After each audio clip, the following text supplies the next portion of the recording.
Good morning. Welcome into Hurrdat Sports Radio, AM 590, ESPN Omaha, ESPN Tri-Cities. That's DB. I'm Ravi Lulla here on the Pillar Exterior stage. What's up, DB? What's up, buddy? How you feeling this morning? I'm good. Game day? Yeah, it is. It's very intense. It's a very, It's a big one.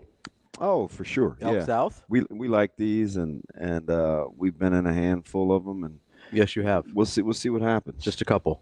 Yeah, it was a. I'm excited because, I mean, this is our own 2024 version, right? It's not last year's West Side or the year before that, or the year, but it's not a, right? This is their own and their own epic. So, You get a chance to do your own story this year. Yeah. Yeah. And right now they're their own authors. So, it's not often. I mean, we had a really good. We were dialed, but we had two really good talks. Yeah. Like Dr. Whitman came in, and he works a lot with Creighton in Nebraska, and I think that was pretty powerful. And then yesterday, Dr. Lucas talked. It's not often your superintendent addresses your football team. Right. Can I ask kind of a weird question? Yeah. So we were talking about 96 Nebraska yesterday. Yeah. The team that lost in Big 12 Championship, Yep. 96? Okay. I get them all confused. I don't know if you meant the 97 No. team that won. Okay. Yeah, no. The 96 lost in the Big 12 Championship, the Texas game, that whole deal, right? Yep. Arizona State, Texas, that whole year. Yeah. Am I crazy, or it would have been really easy to have like some 96 Nebraska vibes on your West Side team this year? Yeah. A little bit. Like a bunch of guys breaking in a young quarterback. And a bunch of guys that were around champions but weren't necessarily part of it in the same way. Yep. So it'd be really easy for them to feel like they've earned something they maybe haven't yet. Yeah, we have 1,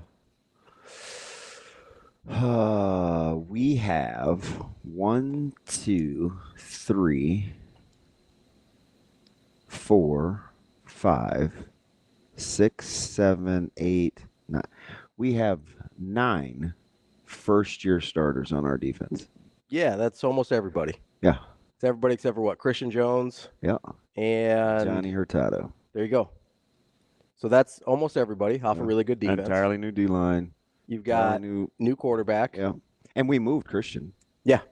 So you got at least 10 guys in new places. He's playing. Yeah. Yeah, it's got some vibes. But anyway, enough about us. I love the message because it was about our core, right? Of being tight knit, family, representing the dynamics in the district, and how like our camaraderie, like how hard we do things, is like our superpower. Yeah, and he vibes. So we have a soup that is in tune with our 3 pillars, right? Faith, family. It's just. Well, that kind of goes to Coach Rule talks about that all the time too, right? Like, hey, the unified front. Well, the doing hard things, like be great at doing hard things. Yeah. Right. Yep. Because that is a superpower. And we do have a coach, 2-time cancer guy, has not always had it easy. Youngstown guy, tough guy. Yeah. It just it fits. Yeah. It fits. It fits. And so. Well, you got a good one tonight. That's exciting. Yeah, we are bracing for a storm. You guys dialed? Yeah. You feel good? Yeah, it's like I'll tell these guys. I've done this thing over the years throughout the course of me doing social media. So basically from 213 on, where I will send weekly texts. Yeah. Like tweets, game, and our guys. This was kind of a new team and a new deal, so this is the first week that I'll actually do it. And they've been wanting it and wanting, Coach, man, you usually have some, message, and gotta earn it. We had to earn it though. Gotta earn it.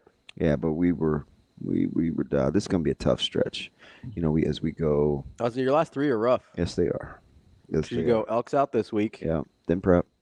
Which is the big. I mean, for you guys, and it's a Thursday short week turnaround. Yeah, and then we go Papio. Yeah, and Papio's good. Oh yeah, Papio's good. We talked to Coach Williams. Yeah, You heard it. I like Coach Williams. Yeah. Yeah. They had Millard South 24-14 at the half. And it was it was 21-14. 21-14, yeah. Right before half. And so we watched. Well, I should say I. They had a moment in that game where I thought could have been interesting. It's 28-14, and Pamaran, they had a player that got a personal foul. It's a 4th and 2. And I'm thinking, I wonder what would have happened if they would have probably. I mean, maybe it was prolonging the inevitable. I don't know. You never know, though. But because there's inflection points like that in games. Yeah, and you got the unsportsmanlike, and it's just hard to keep. Yeah, it's just hard to bottle, especially when it's hard to keep Millard South down. I'll say, especially when you're facing somebody that's got more overall talent. Yeah, right. Yeah, and I've talked and that's to, not being disrespectful. They just do. There's 1, 2. So there's four coaches that I've talked to that have played them, and they all say the same thing. It's their depth. Yeah, it's just the waves. They just come at you in waves. Yeah. So I mean, it's you can hang with them for a half. You can hang with them for maybe a little bit longer. Minutes. But that's They come at you in waves. Mean, do you want to do Millard South here or San Francisco? Because you stay on Millard South. Oh, I'm good with either. I think I can speak to this better than most. Yeah, that's why I wanted to bring it up, right? Because normally I wouldn't necessarily bring up a 63-0 win on a Thursday night, but the Millard South game got a little weird last night. Yeah, and we were watching it on stream. So, I mean, I'm one of the guys that. Well, two of our coaches, we said, hey, what's going on? The stream quit. Yeah. Because we weren't privy to what's going on. I got live on the sidelines real and time. whatever. So then I text a couple of other people that are working. I'm like, hey, you guys checking this out? Mm-hmm. And then as social media, which is usually where it breaks first. Yeah. Because there's one of the parents that from there that follows me that tweeted something out, and I was like, okay. So if you're not privy to the situation, Lincoln High forfeit, is that the correct word? Yeah. I'm not trying. Yeah. They forfeited at half against Millard South, down 63-0. 63-0. Yeah. And I think at that time, I think AJ had he returned the opening kickoff for a touchdown. Mm-hmm. Nothing you can do about that. He ran a punt back late. Yep. Made it 42. But then he had a pick six and a scoop score. Mm-hmm. So I don't want to give the impression that Millard South offensively was just piling it on. Sure, because that's different. Yeah. It is. It's a different thing. And now I'm not getting into the however guys were acting on the field. I'm not speaking to that. I'm saying if you're just talking 4 touchdowns the there. The construct of the game, those are things you can't really. Yeah, I guess because I don't know. You want a fair catch? Yeah, you're not going to.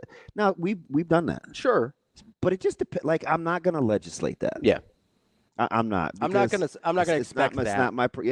It's not my program. But I've been on the receiving end.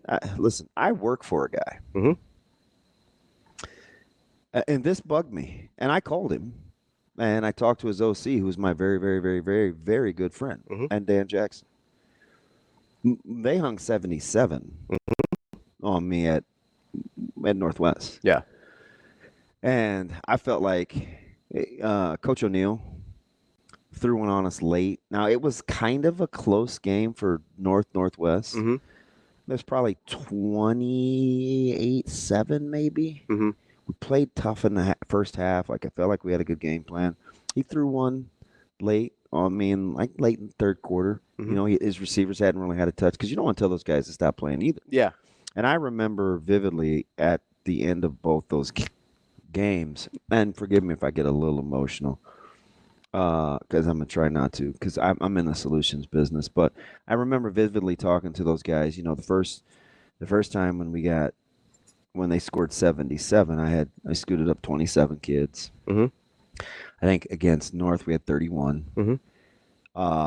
So I kind of knew going in, and I didn't expect my friends to take it easy, sure. Right? Because they have kids too, and they want to play, and their job is to get better. And so I understood that, but I remember vividly telling our guys that and it's hard because you had to repeat it all the time. This is kind of part of it because in the 3 years, I felt like we only had 2 winnable games. Mhm. But we went to overtime with Lincoln High. We lost on a row without our top 2 quarterbacks. Nick Lundeen was hurt, and the guy, R.I.P. Nigel Phillips, who's passed away since. By the way, lost 3 guys off that team that are no longer living. Jeez. But anyway, I say all that to say I felt like we could have won that game. And Brian. And Brian scored late. I think they beat us 10-2 or 17-2. They scored late. They had played these 2 quarterbacks, and he housed one like 90 yards late on a scramble. And in the 3 years, I felt like those were the 2. Benson everybody was better than us. And so I just remember the message was, stay close. But this is part of it. This is kind of how life's going to be, because that's back when we were still doing life lessons. And I remember going through a divorce at the time. Like my emotions were kind of running high, right? My social life was a mess. His first time coach, kind of did the pretend thing where I wanted to like renew. So I went as far as we renewed our vows in front of our team in like this renovated place that we did for a meeting room. It was a portable. And so Denny, DP, so our church, the church group, like led this deal where we did a field cleanup and we mowed like the whole hill, and they transformed like the mobile home, and we did plexiglass for dry erase boards. Like he installed them in the mobile home. Right. Just to kind of give us the like portable classroom deals. Yeah. My buddy Jeff Banghart, he got this bus donated so we could travel, because I had to pick up kids all the time, and the van had like 170 miles. Now turns around, the district said we couldn't have it. The district said we couldn't have it. So actually donated it to Bridge Church. Anyway, I say all that to say it's hard to go there. But I remember distinctly a conversation that I had with our assistant superintendent at the time. Rest his soul, good man, Tom Harvey. And I asked Harvey, and this was kind of the beginning of the end of how I just didn't know if I was cut out to be in administration, because I have this role at the TAC building. I'm our Title I transition coordinator, and Title I is difficult enough alone. Title I comes with its own set of deals, and so I'm privy to like district zoning and things like that, and where kids go to school and student assignment plan. And sometimes, so I know where kids are coming. And keep in mind, I'm transitioning kids that are coming out of the Douglas County Youth Center. So there's this community thing, and I know a lot of the kids that were coming out of the Douglas County Youth Center. I know a few strategic schools that they were being placed because they weren't being accepted in other schools. And some of those schools are south. They were Benson, Northwest. I looked at our demographics, and so I went to him about the student assignment plan, and I said, something's got to change about. Now we went as far as to hand out flyers in our neighborhood. Like we walked. We put the kids. 30 of us. We made flyers. We did a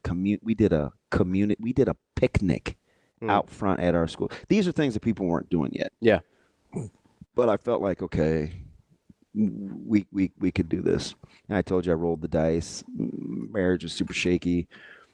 I wanted the kids to see like tight like a family knit unit. So I was like, hey, let's renew our vows. Let's try to restart this marriage. Let's do this with the kids. It's gonna be a family. All of this, right? And I remember Tom was telling me, he said, well, how else do you promote DSEC? As in desegregation with the student assignment plan. I said, we're not DSEC now.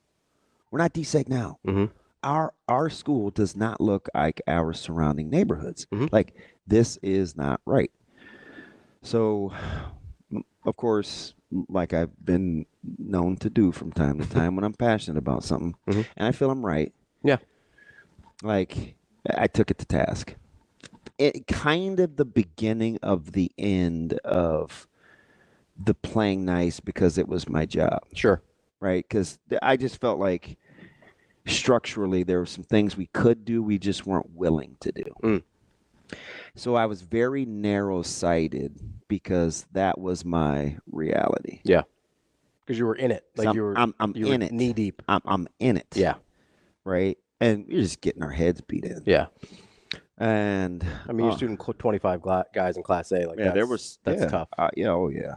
So, and hear my heart. I make no excuses about some of my shortcomings during that time, because emotionally, I was extremely immature in some times, especially in terms of dealing with my staff. Mm-hmm.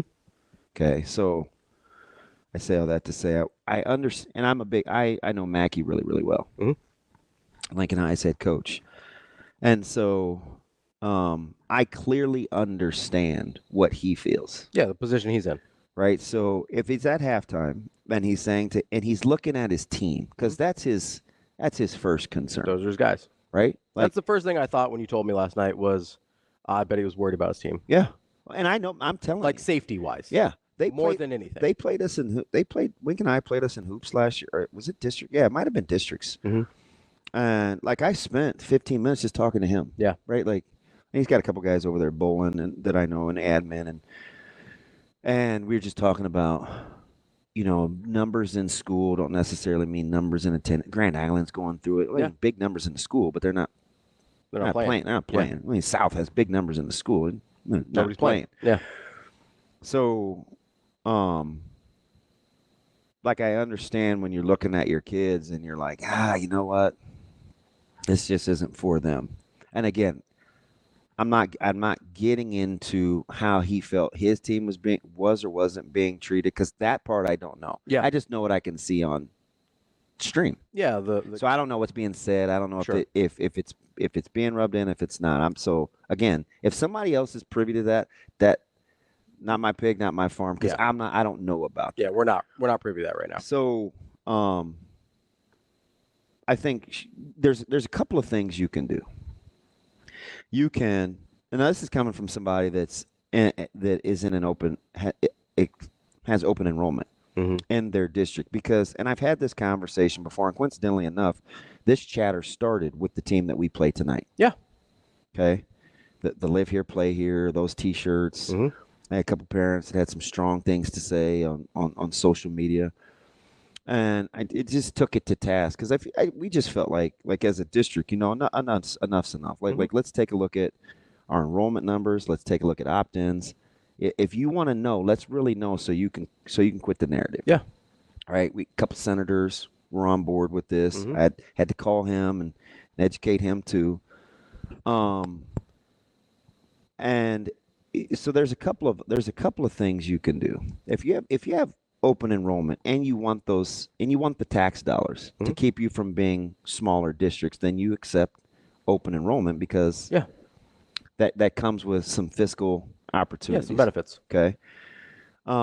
You can go to which Westside, by far, not the only open enrollment school in Omaha, by the way. Yeah, I'm just for context. No, I know. That's not unusual. And let's not act like so there's a couple things here. Mm-hmm.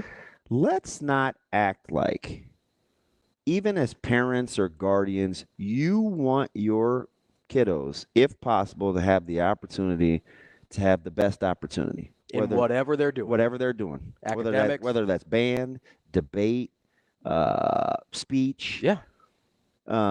Being coached in basketball. Sometimes it's sports. Because what people like to say is, well, kids are only going to go to a handful of schools. Mm-hmm. And I remember I used to say that, because I remember when I got hired, I didn't want the job. Mm-hmm. Like Bob Dan and our good friend, hey, and Jerry Bartu, two guys that, like, come on, man, like, this is your alma mater. It was late. Mm-hmm. I didn't take the job until almost May. Yeah. So I think that bothered Coach Samanji a little bit, because we're thick as thieves, and then all of a sudden, I'm taking a job that he knew I wasn't prepared for. And I remember Michigan Lance was mad at me. Mm-hmm. He's like, man, how could you not want this job? These opportunities don't present themselves. And I'm like, look, man, like, we're not ready. Yeah. Like, so I knew we were going to have to go through it. And, people said all kind of crazy things. Well, especially when it's a hard job, you better be ready. People said be ready. Oh, this guy can't coach. And what does he think he knows about this and that? I'm like, hey, listen, man, Like you just come hang out. Mm-hmm. Like let's look at our breakfasts. Let's look at our after schools. Let's look at our attendance. Let's look at how many guys are out of study center. Mm-hmm. There's lots of things. So, but you can go to a different kind of competitive schedule. Mm-hmm. You can use multipliers. You can close the transfer window. We had 2 guys. And here's the funny story. And I'm not going to name names, and these parents can feel free to call in and let me know if I'm not telling the truth. Okay. Okay. There's a couple guys that are having really good seasons at other schools. Mm-hmm. Okay. Their first option was to want to come to Westside. Yeah. Came to the school. Hey, what do I got to do? I keep receipts for DMs, right? Just in case. Yeah. Like, hey, I don't think this is going to be a good fit. Sure. Our district is very leery of the optics, which kind of made me mad at the time because one of the guys I would have really would have entertained. Yeah, even though I knew it was going to come with some things. Sure. Okay. But you would have entertained it. There's actually 3 because 2 of them wound up at the same school. Yeah. And so talked to I had a student services, Robert Aranda, talked to Dr. Lucas, talked to Tom Kirkman. They brought us in and sat us down and said, this is how we're going to do it. Mm-hmm. Don't do this, don't do that, don't do this. Direct them to student services. Anything after that is out of your control. We're not going to get involved in this. We want to keep everything documented. Mm-hmm. Cool. Okay. Right? Yeah. So 2 of the guys that ended up going to other schools, oh, we didn't feel the love. Oh, they didn't want us. Oh, we're going to go here, which is fine. Yeah. It's totally fine. And doesn't bother me, but don't be disingenuous. Okay. The neighborhood school thing is not really a thing unless you figure out a way to do tax-based revenue within said districts to go back into the school. Mm-hmm. Right?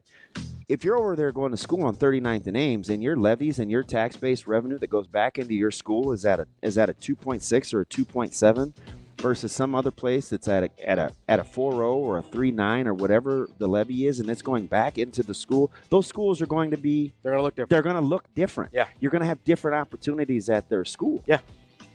So you can either keep those kids out of said school or try to manage the kids in the other school, but you can't have it both ways. So you can go to multipliers, you can go to a change in scheduling, or you can play a shortened schedule and play multiple teams multiple times. We'll get back into this coming up next on Hurrdat Sports Radio.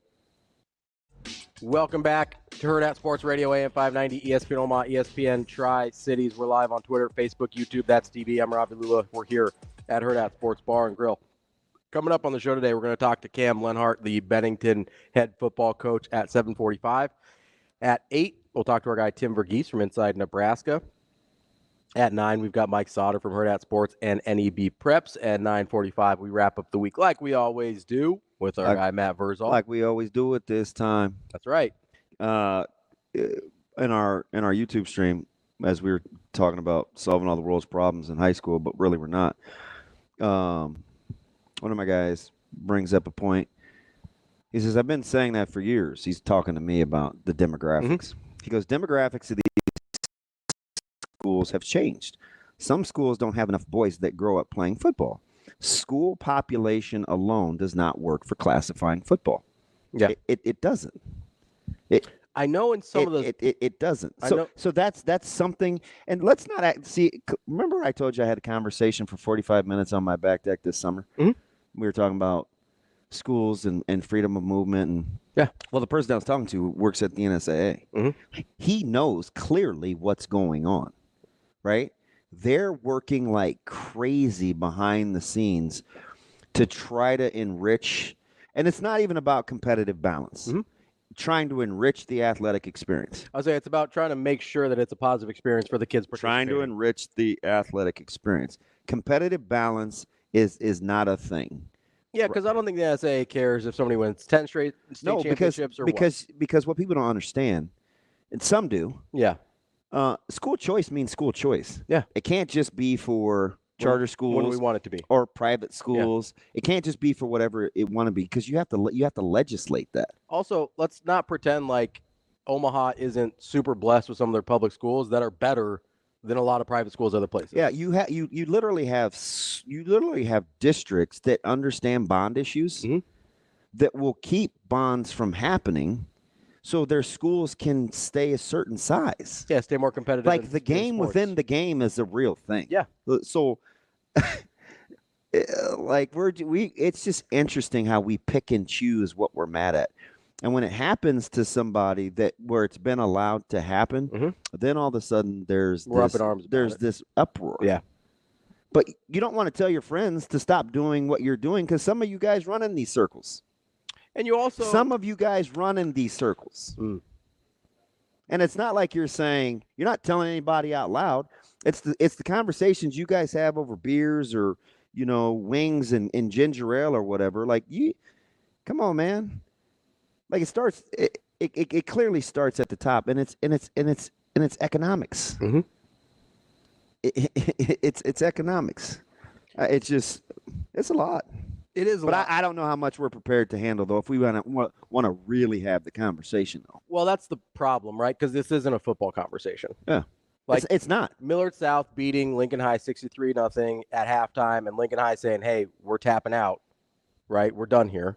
Which I don't have any problem. I don't either. If that's what the coach thinks is what's best for his team. I'm going to tell you, there were some times where I literally was like, and I was selfish, so I didn't do it. I would say, was there a time looking back you wish you would have? Yeah, I was selfish, so I didn't do it. I thought about how it would make me look because I'm not a quitter. Yeah. Even though kids are out there getting slaughtered. But is that best for your kids? Believe me, I'm telling you, between 09 and the latter part of 12 was not only a room for growth, it was room for growth that stemmed from being at the bottom. Yeah, that's usually where growth happens from. It was incredible. Let's get to a couple phone calls here. Out of breath, Brian wants to talk about open enrollment a little bit. Brian, what's going on, man?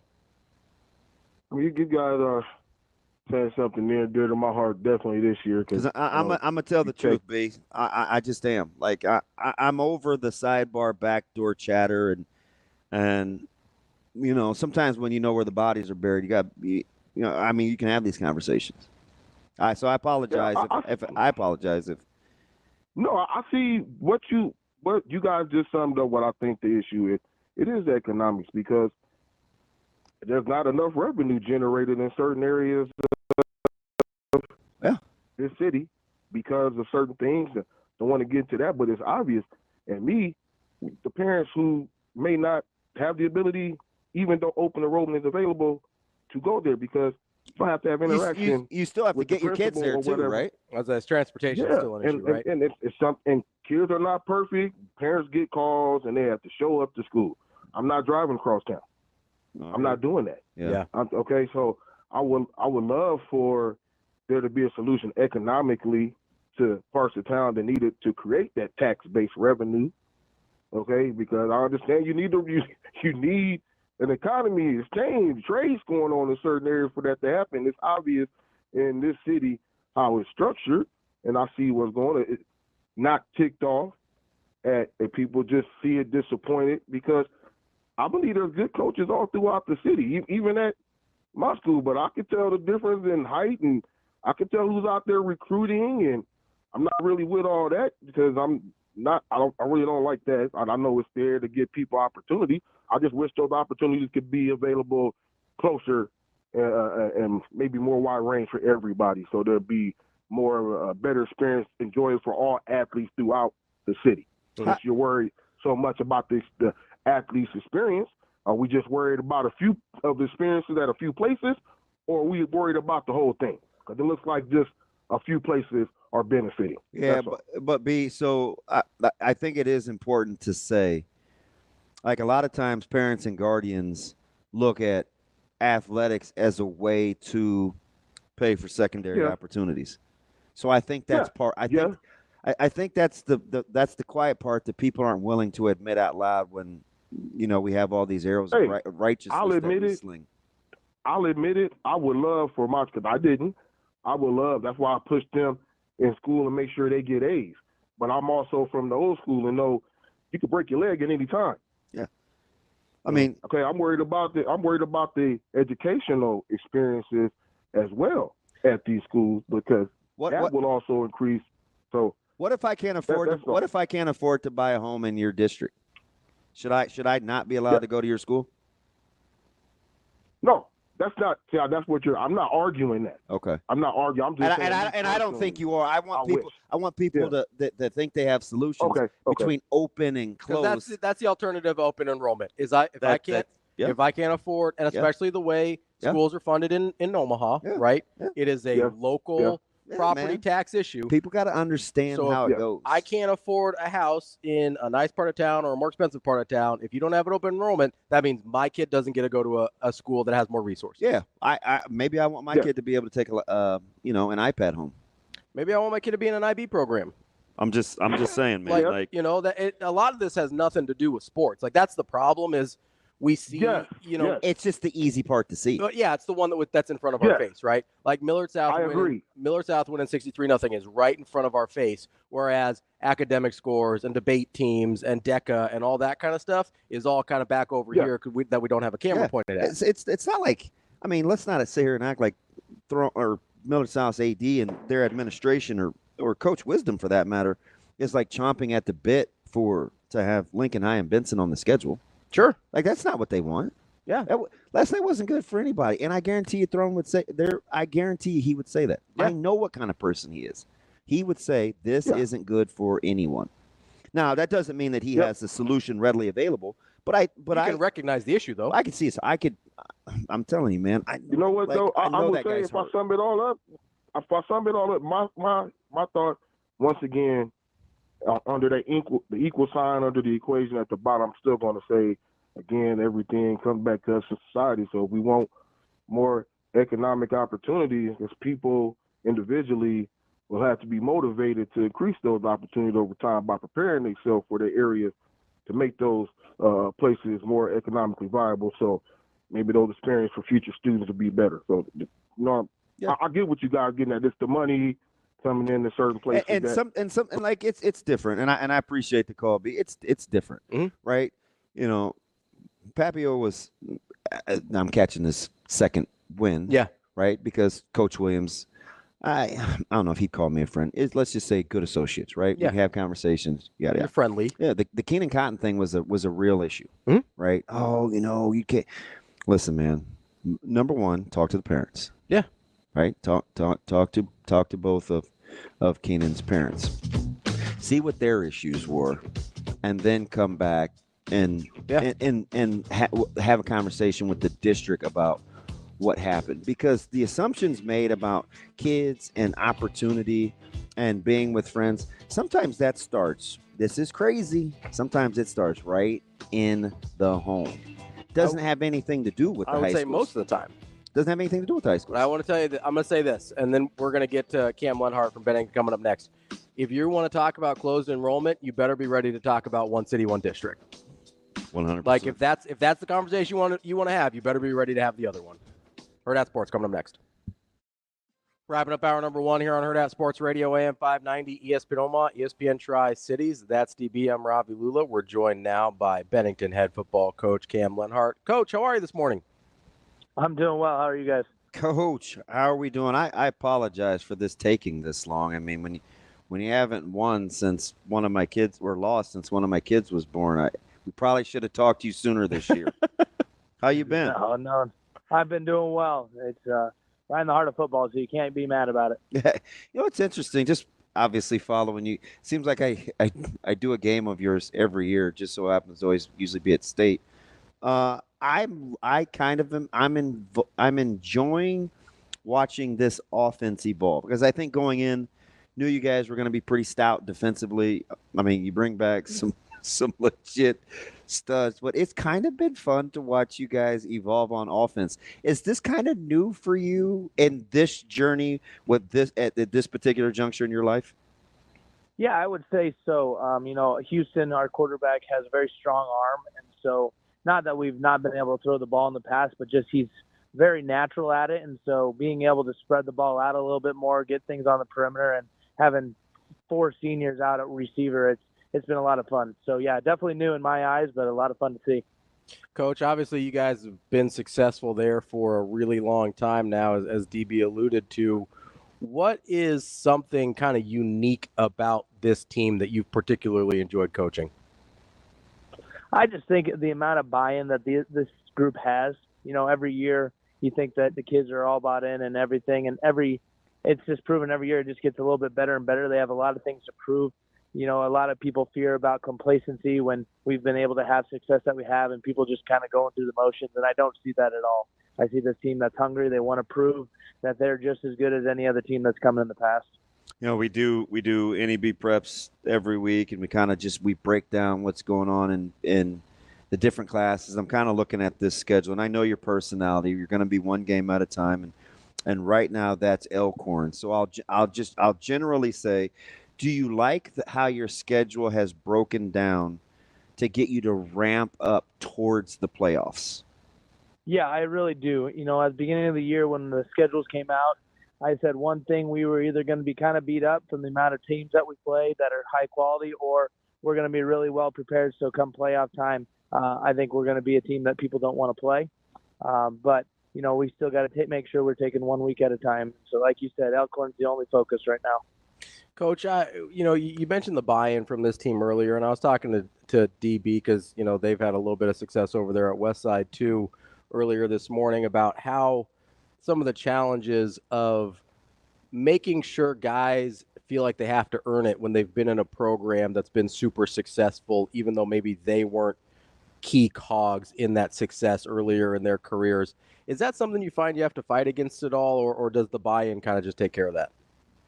I think that's not something that we've really honestly had to deal with. I think it's just been the next kid who steps up doesn't want to be the guy who lets it all down. Yeah. So, they say, here's what happened in the past. I want to be better than that guy, which I hope they want to.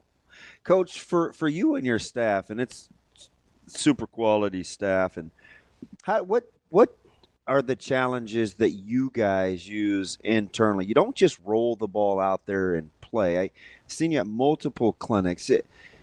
What is it for you that with your personality that you can clearly see in your team?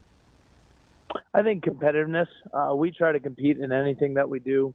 If you were to come to one of our practices Monday through Thursday, there's going to be some form of competition where our one-on-ones are getting after one another. We don't take any day as maybe like a light day or a walkthrough day. We're going to find some way to compete, whether that's for 10 minutes or for 30 minutes. And that's what I think's helped keep the edge in what we do come Friday night. Coach, as DB said, you've got Elkhorn coming up tonight. What are some of the challenges you think that the Antlers are going to face for you? Yeah, they're a really physical team, and they love to control the football. They did a tremendous job last week against their game with Elkhorn North of just having the ball. I think it was like 89-34. And so if they can get in their rhythm and just continue to pick up 3-4 yards every single play, they're a very hard team to stop. And when you don't have the ball, it's hard to score. So I think making sure that we possess the ball longer than them, and when we have it, we need to put points on the board because we know that they can do that. Unified front is huge, and it doesn't mean just O-line and D-line. Sometimes it has to happen within the walls of your school amongst the variety of sports. You get a tremendous amount of crossover with your athletes within the building. You appear, at least on the surface, you may tell me something different when it's just you. You appear to play very nicely with one another in other sports, having so many multi-sport guys. How important is that? I think it's tremendously important. I would say, honestly, I would say across the board, all of our male athletics get along. And so in regards to football, that's tremendous.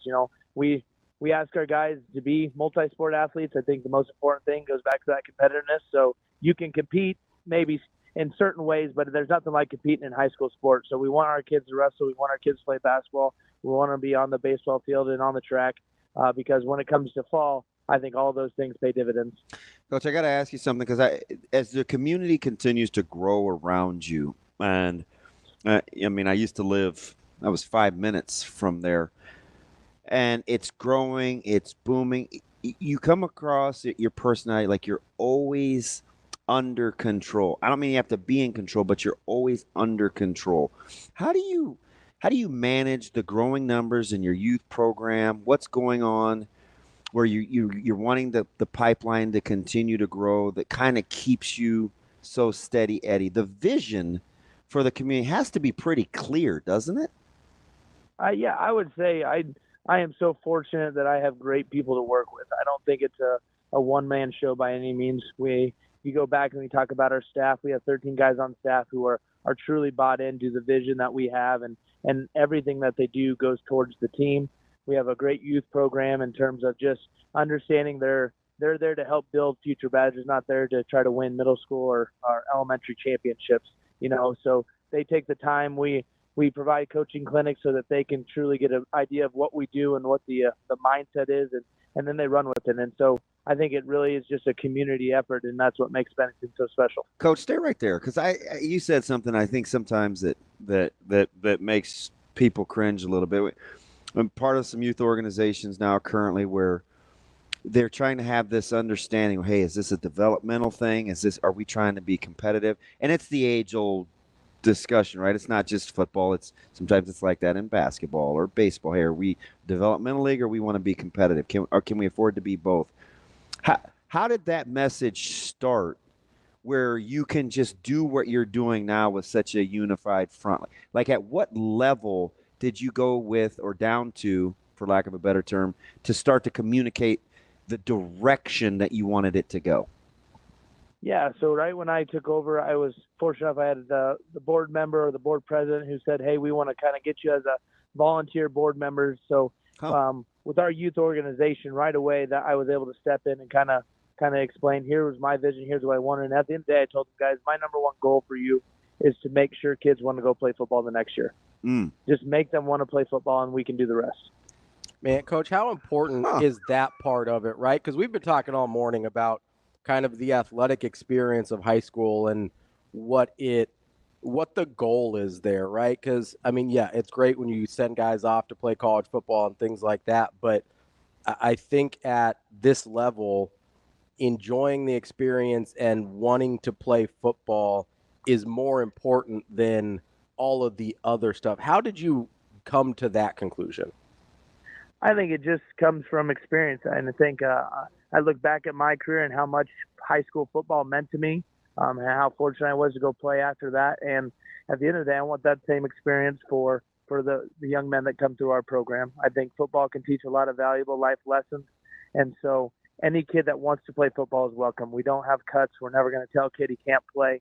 We obviously have high expectations, but anyone who wants to be a part of this and wants to do the right things, they're more than welcome. And we want to grow our program. And, the numbers show kids want to be a part of it, and we hope that they continue to want to be a part of it. Coach, I'm a huge fan, man. Give the guys my best wishes the rest of the way with Elkhorn, Scott. I really appreciate it. Scott and Elkhorn North down the stretch before you get ready to defend your title.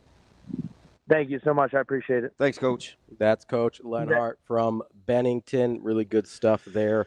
Especially, that's the thing I've been thinking a lot about this morning with that Millard South and Lincoln High thing, right? Because I totally understand wanting to protect your kids. The one thing, and you brought this up with Northwest, the one thing I was trying to kind of rationalize or figure out in my own head is, hey, you want this to be a teachable moment about life, right? That's what high school football is for, in my opinion, first and foremost, right? Depends on the coach, but you'd like. That's what I think it should be for, right? Whether it is or isn't. I'm with you.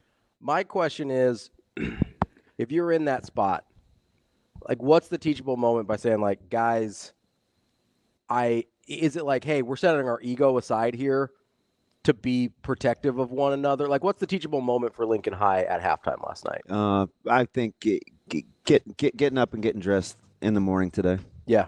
I mean, you start with those kind of steps. It's like, hey, you can take it on the chin, but you got to get up again the next day. Yeah, right. Because it's just keep enduring. It's a tough lesson, especially when it's a physical one. Yeah. But that will go away. Yeah. It's the emotional part you have to manage. The failure isn't final part. Yeah. That's what I've been thinking a lot about this morning. That's the part you have to manage, and because I think that's the hard part. And Coach Mackey's well equipped, man. He's seen it all. Yeah, I mean, doesn't make it any easier, but he's equipped. That certainly helps. Coming up next, we're going to talk to Tim Verghese from inside Nebraska here on Hurrdat Sports Radio.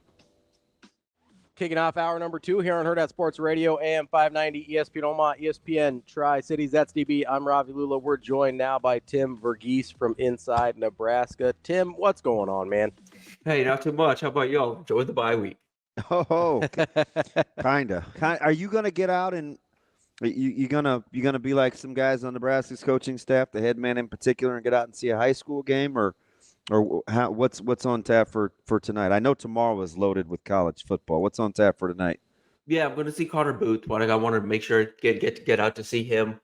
Just to get eyes on him. I want to be able to put it Considering he's putting up circus like numbers. Yep. And that's the thing. I want to be able to put that into context. I mean, we talked about it last week. Like, again, D1 players don't get tackled very often. Good D1 players don't get tackled very often at the high school level.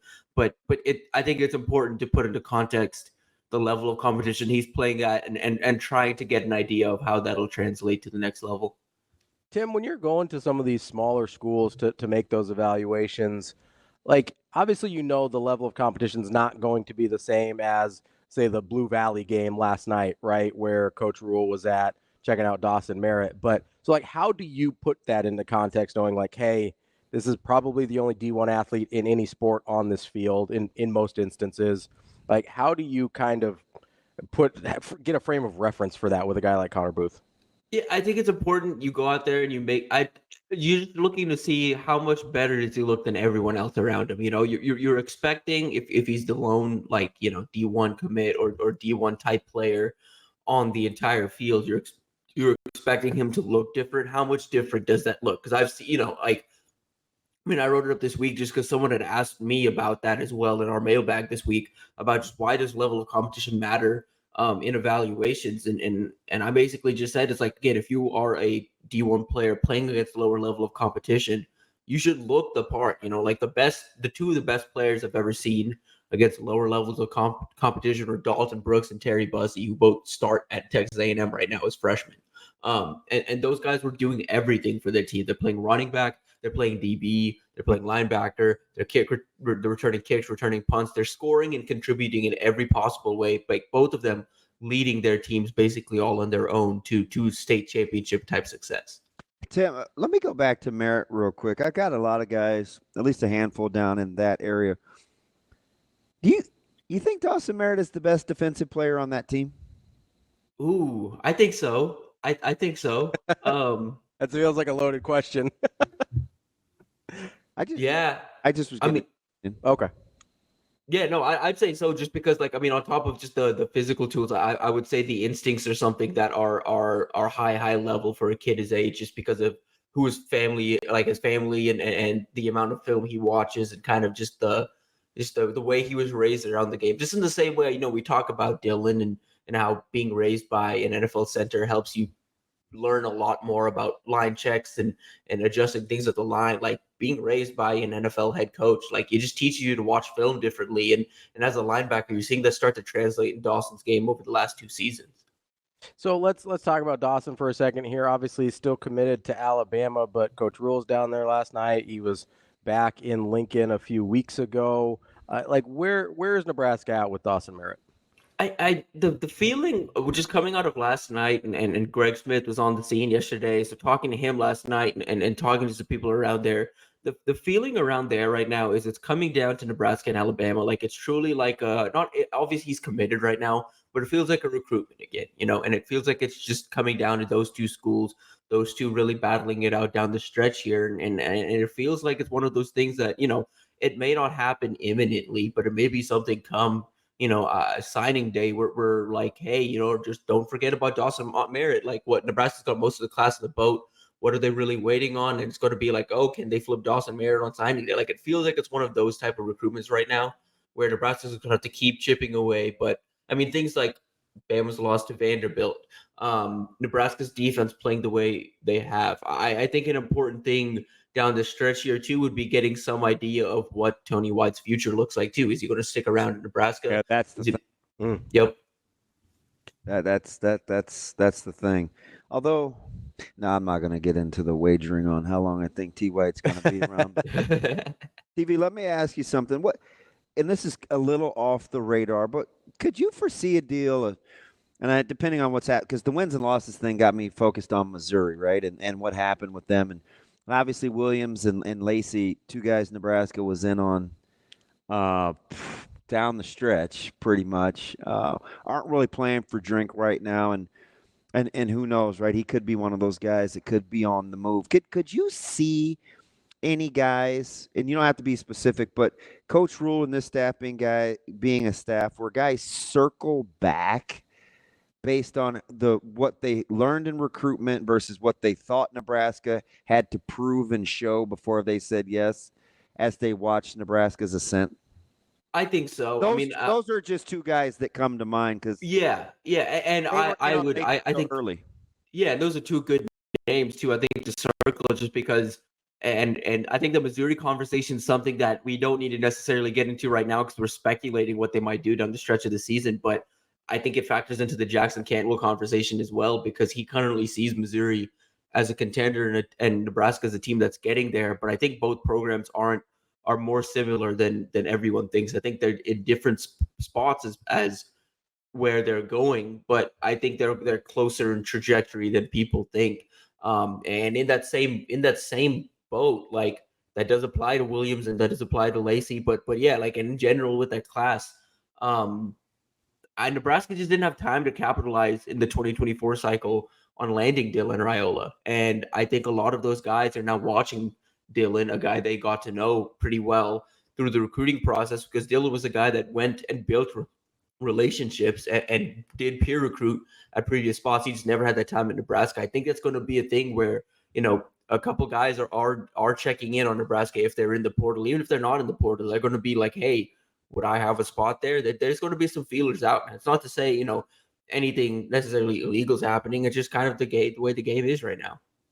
We're talking with Tim Verghese from Inside Nebraska. Tim, speaking of guys that are committed to places that maybe aren't having the years they thought they would, Chase Lofton here locally is committed to Florida State. We've already seen a bunch of people from that 2025 class for Florida State kind of jump ship. Have you gotten any sense of what you think might happen with Chase Lofton as this recruitment continues to play out? I think suitors are circling back there too especially with the kind of the senior year he's having. Again, I said it back and I still believe it. I think if you're gonna put odds on who can flip him away, I still give A&M the edge over Nebraska. And I could again see some other contenders also entering that. Like, I just think right now it's going to take him showing real interest in Nebraska for me to see Nebraska as like a real player again there. Because just since he's committed, I don't think we've seen that genuine, real interest in staying home. I just haven't gotten that. Yeah, I'm with you on that, and I don't know enough. I'm just the context clues. I don't know if he wants to be. He doesn't strike me as somebody that I think he wants to get away, which is okay. Like there's been, it's a lot of kids. It's just like I remember Xavier Watts was like, I just want to go someplace different. It's better for some kids. Yeah. I mean, it just is. Right. And that's just my feel on it as well. Like I just think like again the allure of playing in the SEC, trying something new, like being raised in the Midwest and wanting to experience something new. Like I understand all of that, and I think that's just kind of where he's at right now. Tim, let me ask you something. I've been asking some of our guys that follow this team pretty close, just on average, to ask, roughly, because this conversation centers around offense, roughly how many points Nebraska leaves on the field. Just in Nebraska City yesterday, I was talking to this crew, and they said anywhere from 14 to 17, which was the highest that I had heard. Yeah. But all week, the BCs, the Brunses, those guys, anywhere from 7 to 13 points on the field. If you're in that ballpark and you think the evolution of Nebraska's youth on offense in some spots, like Barney and, Dadell, who's only played 6 games, and obviously Dylan and Banks and Nair have only, they're in their 6 games with this offense. I mean, Gunnar Gatula. Gatula's another one. Like there's a little bit of a laundry list there, right? If you believe in upward ascent in terms of their development, does that number get smaller for you as the season goes on, or does it is what it is because we perceive the schedule getting more difficult kind of limiting the ability to not leave as many points out on the field? I think it's kind of a mix, but I do think that number has to get smaller just because even with the defenses you're playing, like what would you put it at? Are you in that neighborhood? Yeah, I think I'm in that more closer to that 7-13 neighborhood. I think they are leaving a couple points on the field, but it's one of those things like again, like looking ahead at the schedule, Indiana, Ohio State, if this team is what they want to be and they're taking the steps forward, even against these better defenses, like that number should be shrinking still. Like you're going to have to be able to put up points on Indiana. You're going to have to be able to put up points on Ohio State. Like at some point or another, this offense does have to play 4 quarters of ball where they're finishing drives for 4 quarters. Tim, how do you weigh the maturation of the young guys or the inexperienced guys on offense versus the upscale in competition over the next 6 games versus the first 6 games? Yeah, I mean, again, I think it all has to be relative, and I don't think people are going to do, again, everyone loses context week to week. But I really think context is going to matter just comparing the first half of the season to the second half of the season. Like Nebraska could pop up out of this bye week 0-2, and people would turn around and be like, oh, okay, they just came out flat out of the bye week. It's like, no, they played 2 of the best teams on their schedule, like out of the bye week. Like, but I think if you're talking points and you're talking true metrics of what you're looking for, just on field, what you're looking for. I mean, the main thing I'm really looking for in these big games is how well these young guys specifically step up into that moment. We've seen Dylan step up into the moment and embrace it, but then we've also seen him get rattled, kind of late against Illinois. We saw him get rattled against Rutgers. So how does he look against competition? Ja'Cory Barney loves to play football. I expect him to keep, bouncing up from these big hits and all of that. But how does he kind of step up when, it's Caleb Downs across the field from him, like how does that look? Gunner, I think Gunner's a big one. I think how Gunner embraces the tougher stretch of the schedule ahead. Jack Sawyer, JT2, Maloa, Kamara over at Indiana. How is he going to embrace these tougher edge rushers that he's going to face? I'm really just looking more from a mentality and from a willingness to compete standpoint more than like an actual statistical standpoint through the backstretch with how tough the schedule is for the young guys. All right, before we get global with this weekend slate of college games in the Big Ten, I'm going to stay right there with Indiana because you mentioned something about their edge, and I'm watching these guys. I'm only on the 3rd game against Power 4, so bear with me. So far, like generally speaking, pretty active front 7. A little undersized in the secondary. I'm still trying to figure out how fleet of foot this team is defensively, but they do a pretty good job of keeping things in front, right? They go from 2 to 1 and kind of rolling coverage. When you look at how this team is playing so far, how do you pit their personnel versus the statistics that you're seeing them generate on every week? I think they're maximizing that. The biggest thing is they're maximizing practically everyone that's on the field. Like every guy active front 7. Yep. That's a big thing. And it's like I think they're just getting the most out of literally everybody. Like I think that's the biggest thing because it's a lot of guys that are overachieving. It's a lot of guys that are playing to probably the best football they've played in their careers. And it's a lot of some of the biggest contributors, D'Angelo Pons, Kamara, like I mentioned, all these guys kind of transferred in with there's some familiarity there. They transferred in with Cignetti.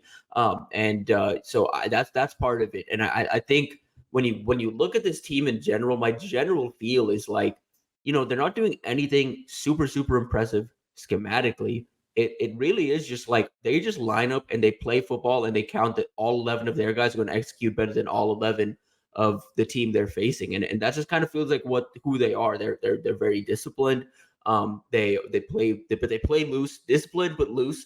And they just execute like every single play. It's we're going to execute better than you. We're going to be marginally better than you, and it's led to their 6-0 start. And I do wonder what that looks like against a Nebraska team that I think they're going to face bigger challenges than they have all season. Yeah, Tim, I'm curious about Indiana because I understand that there's a lot of really good players at non-power conference football in the country. I also understand typically if you're bringing in a bunch of guys from a James Madison or lower levels or something like that, at some point in the Big Ten, that's going to catch up with you just from a talent versus talent perspective. Have you gotten a good gauge for the overall talent level of Indiana, or are you still trying to figure that out based on who they've played?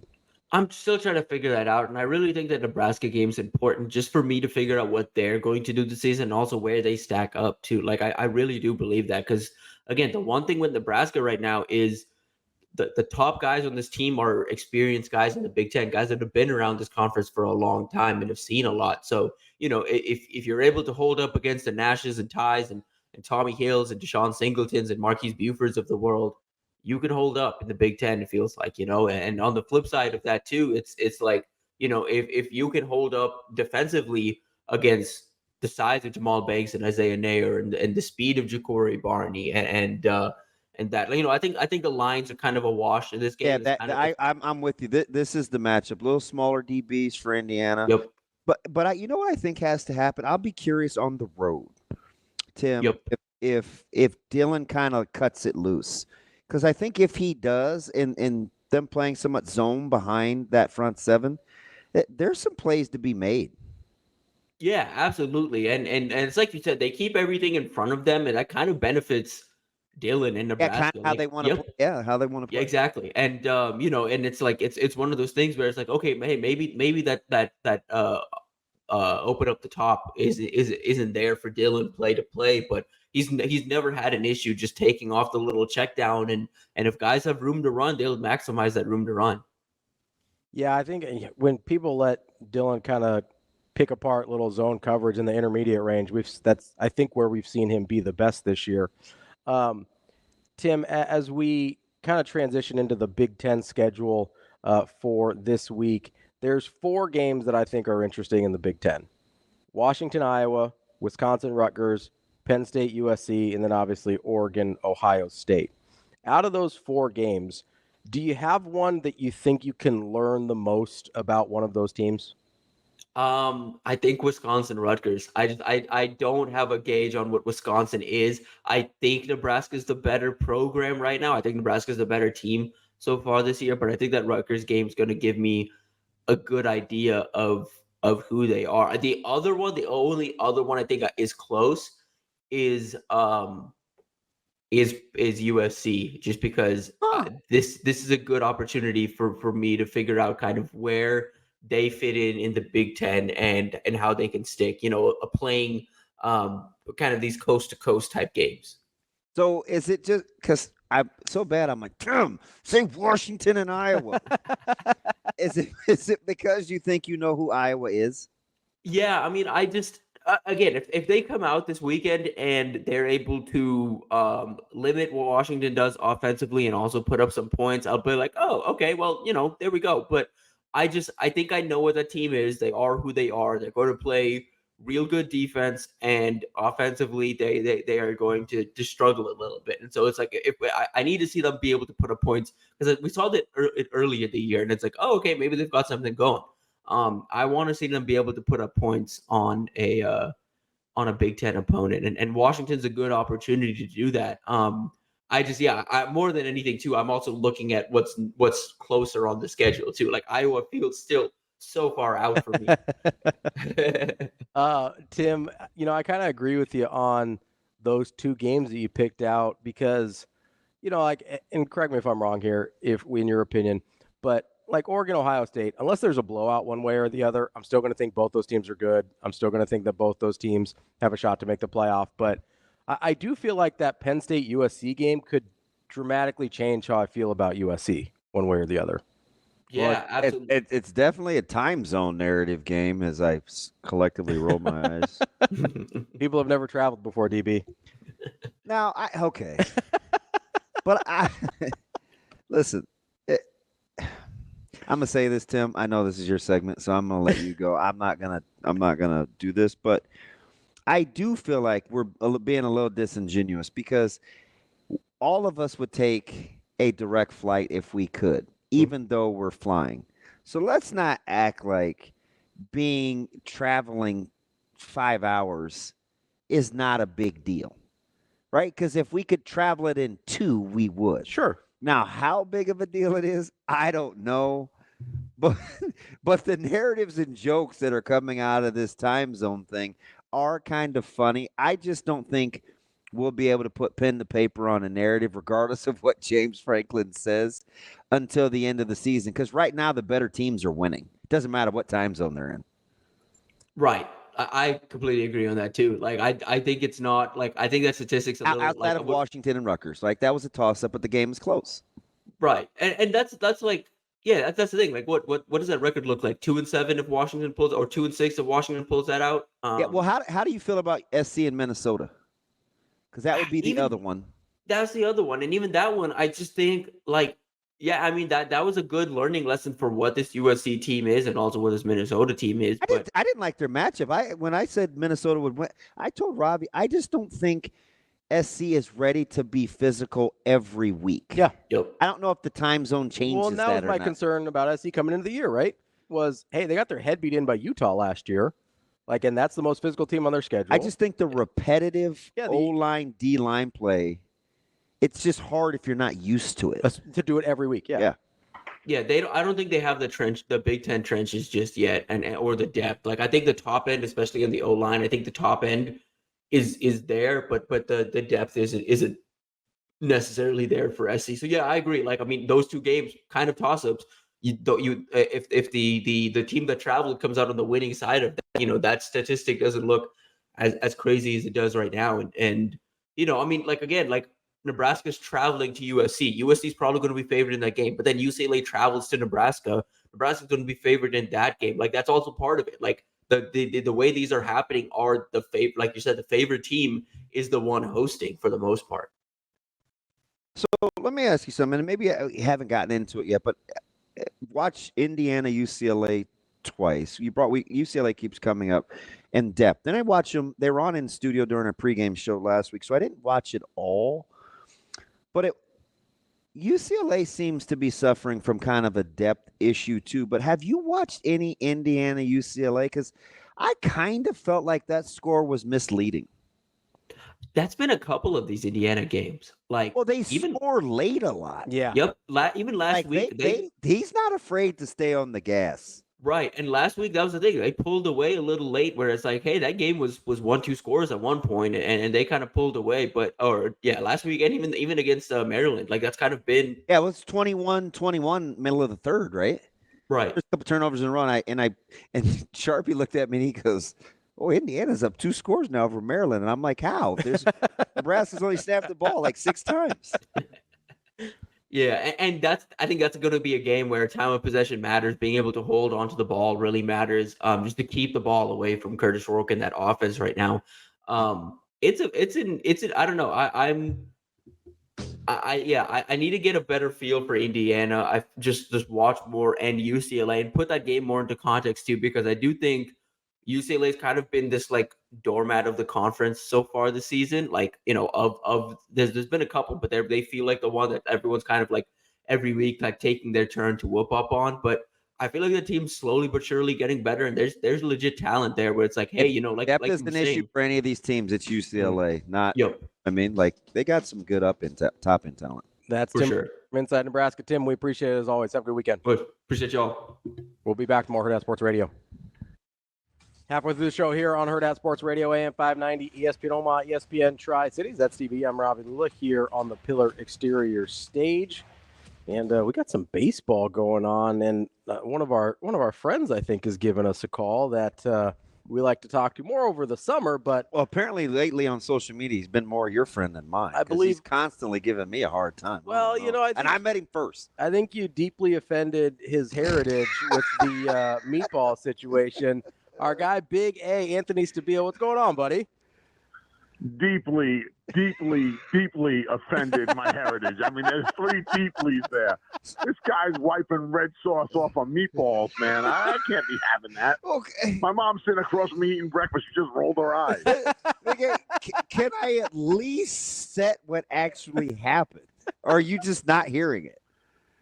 My man, there's 3 sides to every story. Okay, right? listen. This is 3 sides. This is the God's honest truth. I want to hear that meatball side. That's what I want to hear. I want to know what that meatball says. This is the God's honest truth. I'm on this official visit with my kid, right? The head coach, he's got a condo. So we had all this food. It's in these. I mean, it's high quality. It's like got these big warmers, and there's all these different sorts of dishes. He's Italian through and through. Okay, he's from right up there in the Northeast in your neighborhood, and so it's legit. But I waited like 3 or 4 hours, at least 4 hours. So I looked, and I'm like, I'm kind of on this protein thing, and I just wanted to. I'm like, this is too good of food to go to waste. So I picked the proteins out of each of the pastas. I'm totally that dude, by the way. So yes, you can make fun of me. And I was like, man, you're not making this story any better by telling me you didn't eat the pasta. By the way. I was gonna say you might be digging your own grave here. So I didn't have any silverware, and I already don't like red sauce. So I just took my paper towel. I put the meatball in the paper towel. I wiped it down, and I just popped it in my mouth to eat it quick. And all of a sudden, hold on.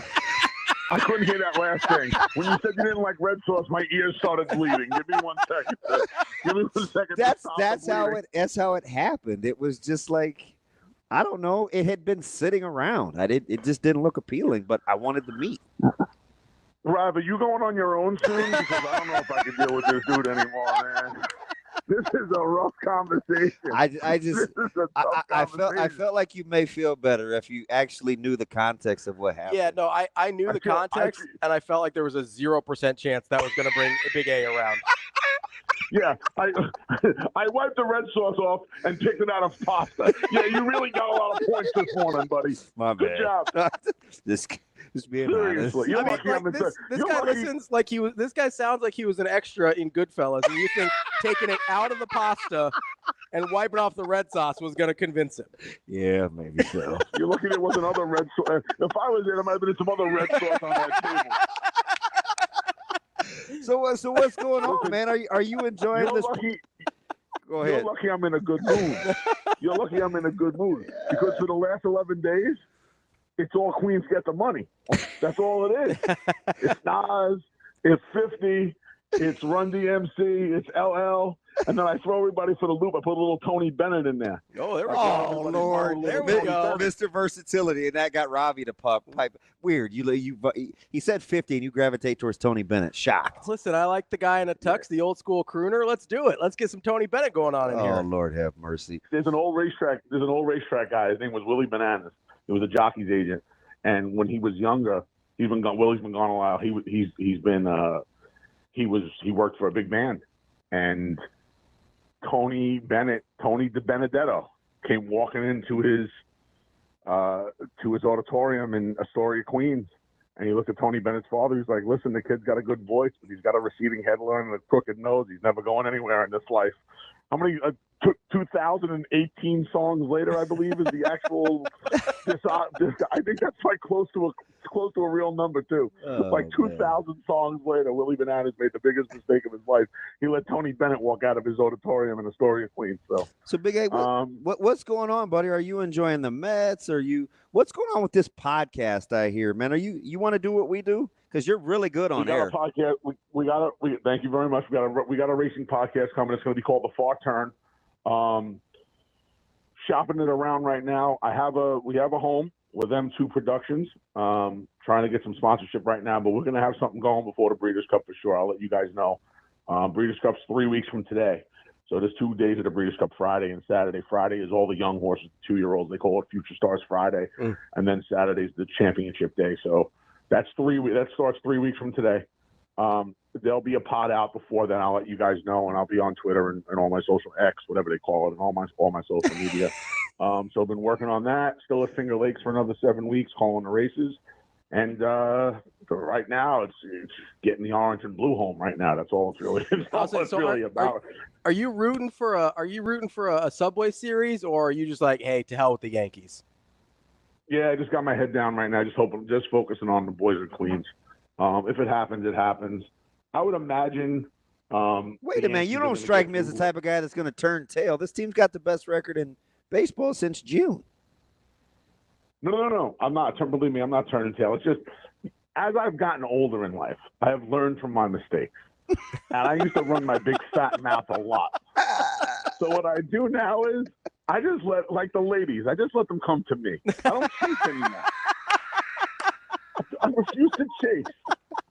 Hey, how The quick? last four or five came this way. I was like, the fat man don't got to be on the chase anymore. 4 or 5? I'm gonna sit here. Get out of here. Oh, buddy, let me tell you something. If I showed you that roster, it looks like the 96 Bulls, not in looks, but in talent, my man. Trust that. So You got a couple Rodmans on there, or what's going on, Big A? no Rodman, believe me. I got a couple of Angela Reeses, though. Don't worry about the big man. So let me put it to you like this. Wow. Them Philly fans Yeah. were running their mouths. They were like Forrest Gump around here. You know what they're doing today? They're going to Pat's, and they're going to Geno's. They're getting ready to watch them garbage Eagles on Sunday at 1 o'clock. Because Queens get the money. There ain't no Red October. It's Dead October down there. Hey, They so turn that place into a spirit. They turn that place into a spirit Halloween shop. It's done. It's a wrap down there in Philly. They're done. I why don't know is who's next? We'll find out tonight. why is it that like typical like those East Coast New York fans, they go in tandems? Is it Mets, Jets, and Yankees, Giants? Is that how it typically goes? It's Mets, and I don't root for a football team since I lost a copious amount of money back in 2003 betting on football. I kind of stay away. Not that you remember the year or anything. I mean, I could tell you the game. I stopped betting football when the Bucks blew the 21-point lead against Peyton Manning and the Colts on the Monday night. oh wow, you do. I made a 5-figure bet, and I was wrapped up after that. They called Warren Sapp for leaping in overtime.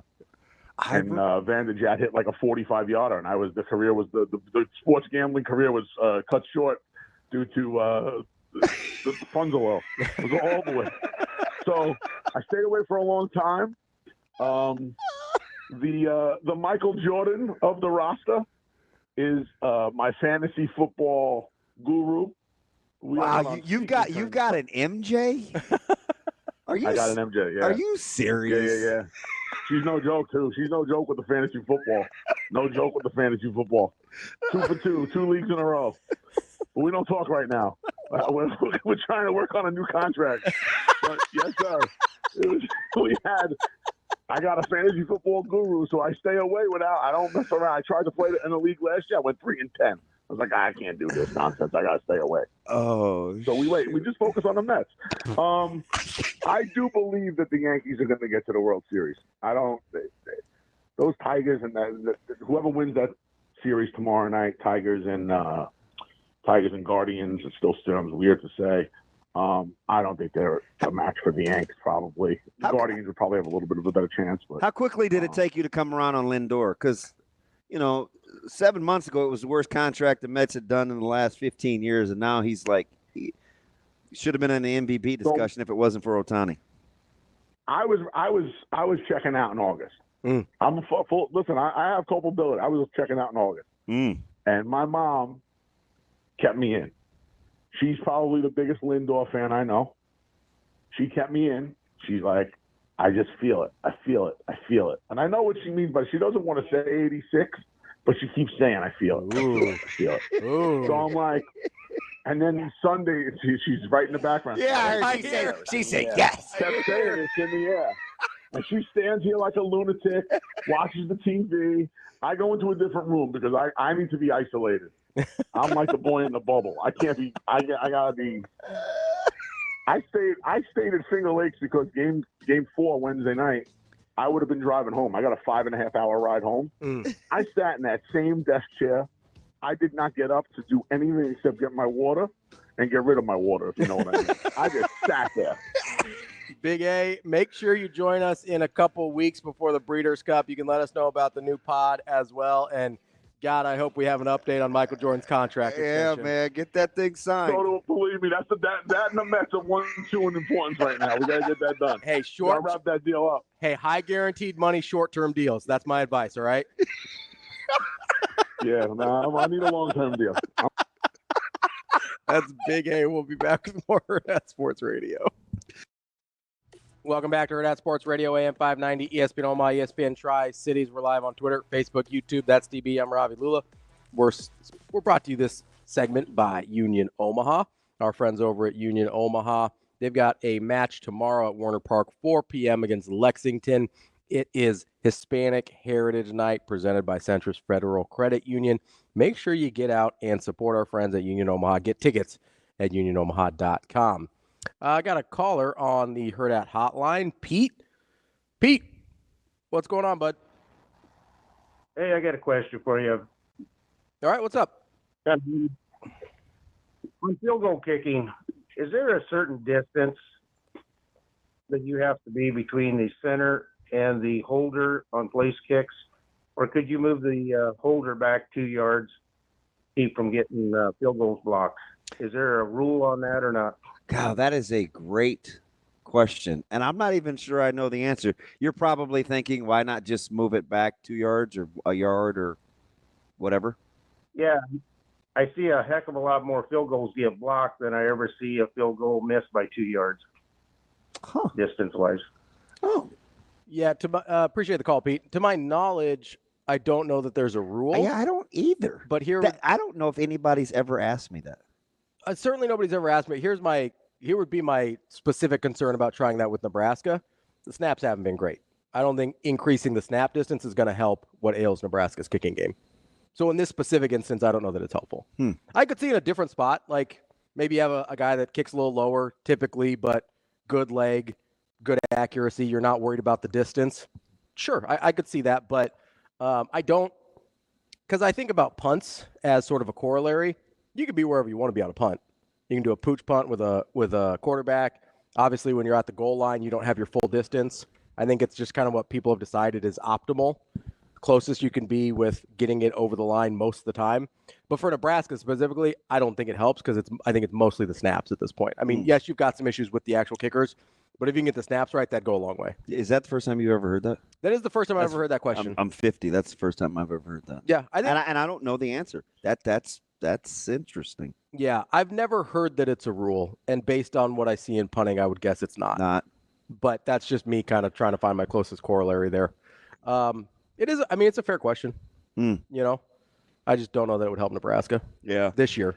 My man Haas on Twitter, going back to Coach Lenhart's, and if you missed our coach's corner, we had Kam Lenhart. I think Shane thought I was talking about the real Kam Lenhart at Nebraska, as opposed to the real Kam Lenhart in Bennington. Right. One's with a K. One's with a C. And one's with a C. Lincoln is a C. Kam in Bennington is a K, who, by the way, always looks under control. Yeah. Like you think I'm playing. Like every time you see him, watch him, he's in public somewhere, that dude is never out of pocket. It's a reason his team plays like that. But anyway, my man Haas says 100% what Coach Lenhart said about youth football. Coach Snodgrass gives us the same marching orders every year. If they all come back to play the next season, that's the win. Create the love for the game and don't worry about the record. I had another guy send me a message this morning, which is very interesting because he's in the thick of it. I won't give up the organization. He said our junior blank teams have a class of kids that we used to split into two. We used to always get rolled all the time. It wasn't a ton of fun. It's my understanding now that the NYFL now has levels, which is something I mentioned some years ago but was criticized for. So I think getting people on the same page within said organization is, because I know even Alvin, like a TNE, like OSA went through it. Are we going to be a developmental league? Or are we going to have try and be competitive as possible? Yeah, Jacob used to talk about it all the time, right? Because it's just like getting on the same page. That's something. But the control thing, the analogy that I was making is not only is it his demeanor, but it's how the community responds to him too. Sure. Right? Like that thing is on lock. Yeah. But I think there's, and I remember, you know, when I was younger, I used to think this was kind of a loser mentality, right? But it's actually something I subscribe to now. And maybe that means I turned into a loser when I got old. I don't know. But I've seen some of the haircuts. It's debatable at a young age. No, I'm just playing. It's fair. Wasn't my best look. The soul patch was not the best call that I had there. But I think defining success is really important because it's not always wins and losses. And I used to think, listen, I grew up in the conversation we're having in a very privileged situation. I grew up 3 blocks from Millard North High School. That's always where I was going to go. And you know what's funny? Because Coach Petito was probably my first close friend in the coaching ranks. He used to tell me what time they would practice in the mornings and get their workouts done. And I remember almost kind of being jealous. Yeah. He's like, well, most of our kids, they get here. We don't have any problems. Yeah, everybody. But now I see the benefits of it. Oh, 100%. Everybody I knew had a car, though, right? Like, you turn 16, you get a car. Like, that was just the reality of the people I grew up with. And my car wasn't as nice as some of my friends' cars, and some of my friends' cars weren't as nice as my car. But, like, pretty much everybody, you could get a car, or you had a friend that had a car at the very least, right? Yeah. And that's not the reality in a lot of communities or a lot of different high schools, right? So it's not even just about, well, Millard North has this academic program, they've got these resources for sports. It's even just the reality of, like, hey, my parents had an extra $2,000 to get a car for me so that I could go I only live 3 blocks from school, so I probably could have walked, but they're like, hey, yeah, we don't want you walking during rush hour and stuff. You're crossing some major streets. Like, we'll get the car. It's fine, right? And that's a reality that a lot of people don't have. So I understand that growing up, I was in a pretty privileged situation going to high school and everything like that. But so I didn't think about things in the same terms because I was already set up for success in all the other things, right? The rest of my life was set up for success. So I didn't have to define success when it came to school and athletics. It was defined for me because everything else was kind of already worked out. So it's like, okay, now you go win, right? But if you don't have all that other stuff set the foundation for you, getting those things in place is the win. Yeah. Right? Getting the things in place where, hey, like, we've got our community set. So from the ages of 7 or whatever it is in our flag football youth leagues to high school, like, these kids have a place to learn the game and love the game and learn how to work hard. Like, that's the success in some places. And it should be the success in some places, especially with certain ages, right? But I still don't think a lot of people think that way. Yeah, It's interesting. I got this message. So I have a good friend. Let's just call him John. Well, his daughter's at one school because she's tremendous with dance. Okay, very good performer. She's grown up doing it. It's a passion of hers. So she goes to school X. His son goes to private school down the street. Contemplated a lot of schools, but he ended up at a private school. So they have the ability to be at split schools and go through and have the logistics of it work. Yeah. Which is not everybody can do. So if somebody can't, do you just say too bad? Well, that's the debate that we're having. If your answer is yes, that's why there's open enrollment. If your answer is no, then what are we talking about? Because I got this on social media. I'm just curious. It says high school will soon be like college and NIL, which, okay. You should live in the district for where your school is and where you pay taxes. Many don't. The fact some schools recruit and have clubs where kids are connected to said school is embarrassing. What are we teaching these kids?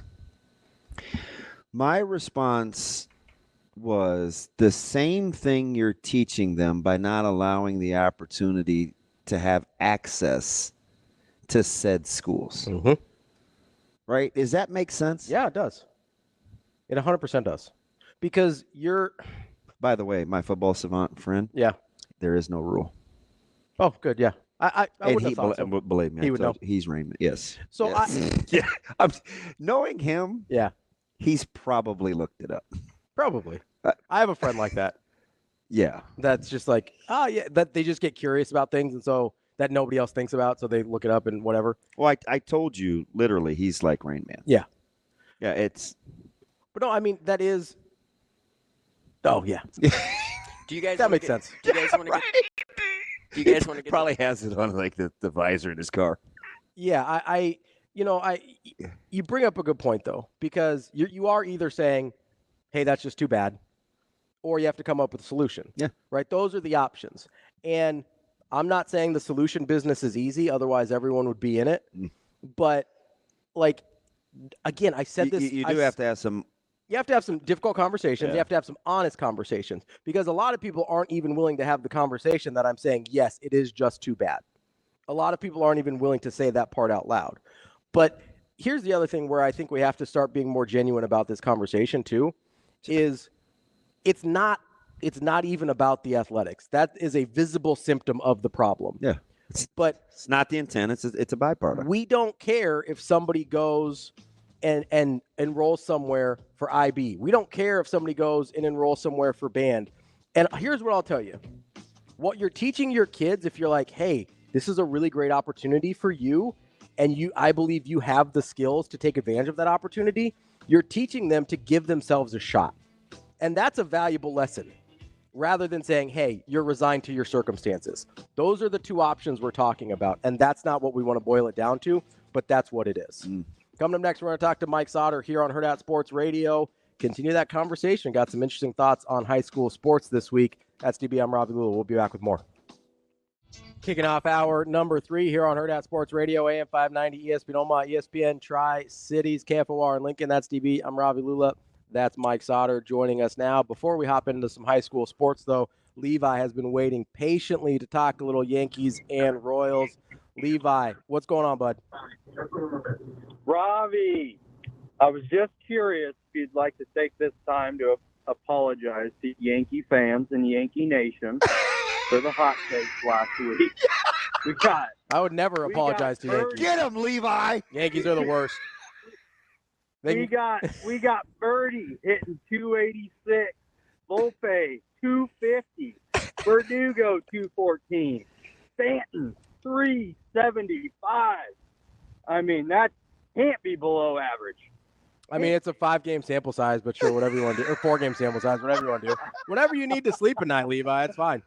So I will never give the Yankees any credit. Levi, I've got a question for you. Who changes your opinion on the Yankees more? The fact that your bullpen acts like or Garrett Cole and your bullpen act like they have a pulse now, or that Stanton is showing life of hitting the baseball? Oh, that's a good question. I like the way Stanton's hitting the baseball. We need him to step up big time. So that lineup goes from like the Marlins and a couple of good hitters to dangerous again. Levi, full disclosure here, I do have a huge soft spot for Stanton in my heart. Why? Because I was a very early adopter of exit velo. I loved it.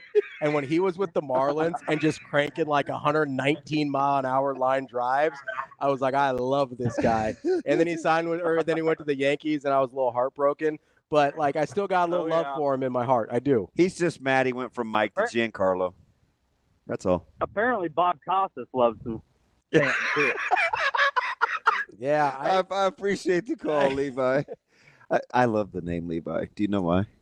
This is weird. When I was in teachers college, I was in all my practicums with this young lady by the name of Tanya Mel. Mm-hmm. She had a brother that was a big fan. Yeah. She'd always talk about Levi. My little brother Levi. So I would go watch him play. He played at Crete. So that's really what got me started on watching other schools and other classes, because I went to Crete to watch Levi Mel. So I became a big Levi guy. You know why? Is that weird? Do you remember Levi? No, you weren't doing. Yeah, that was.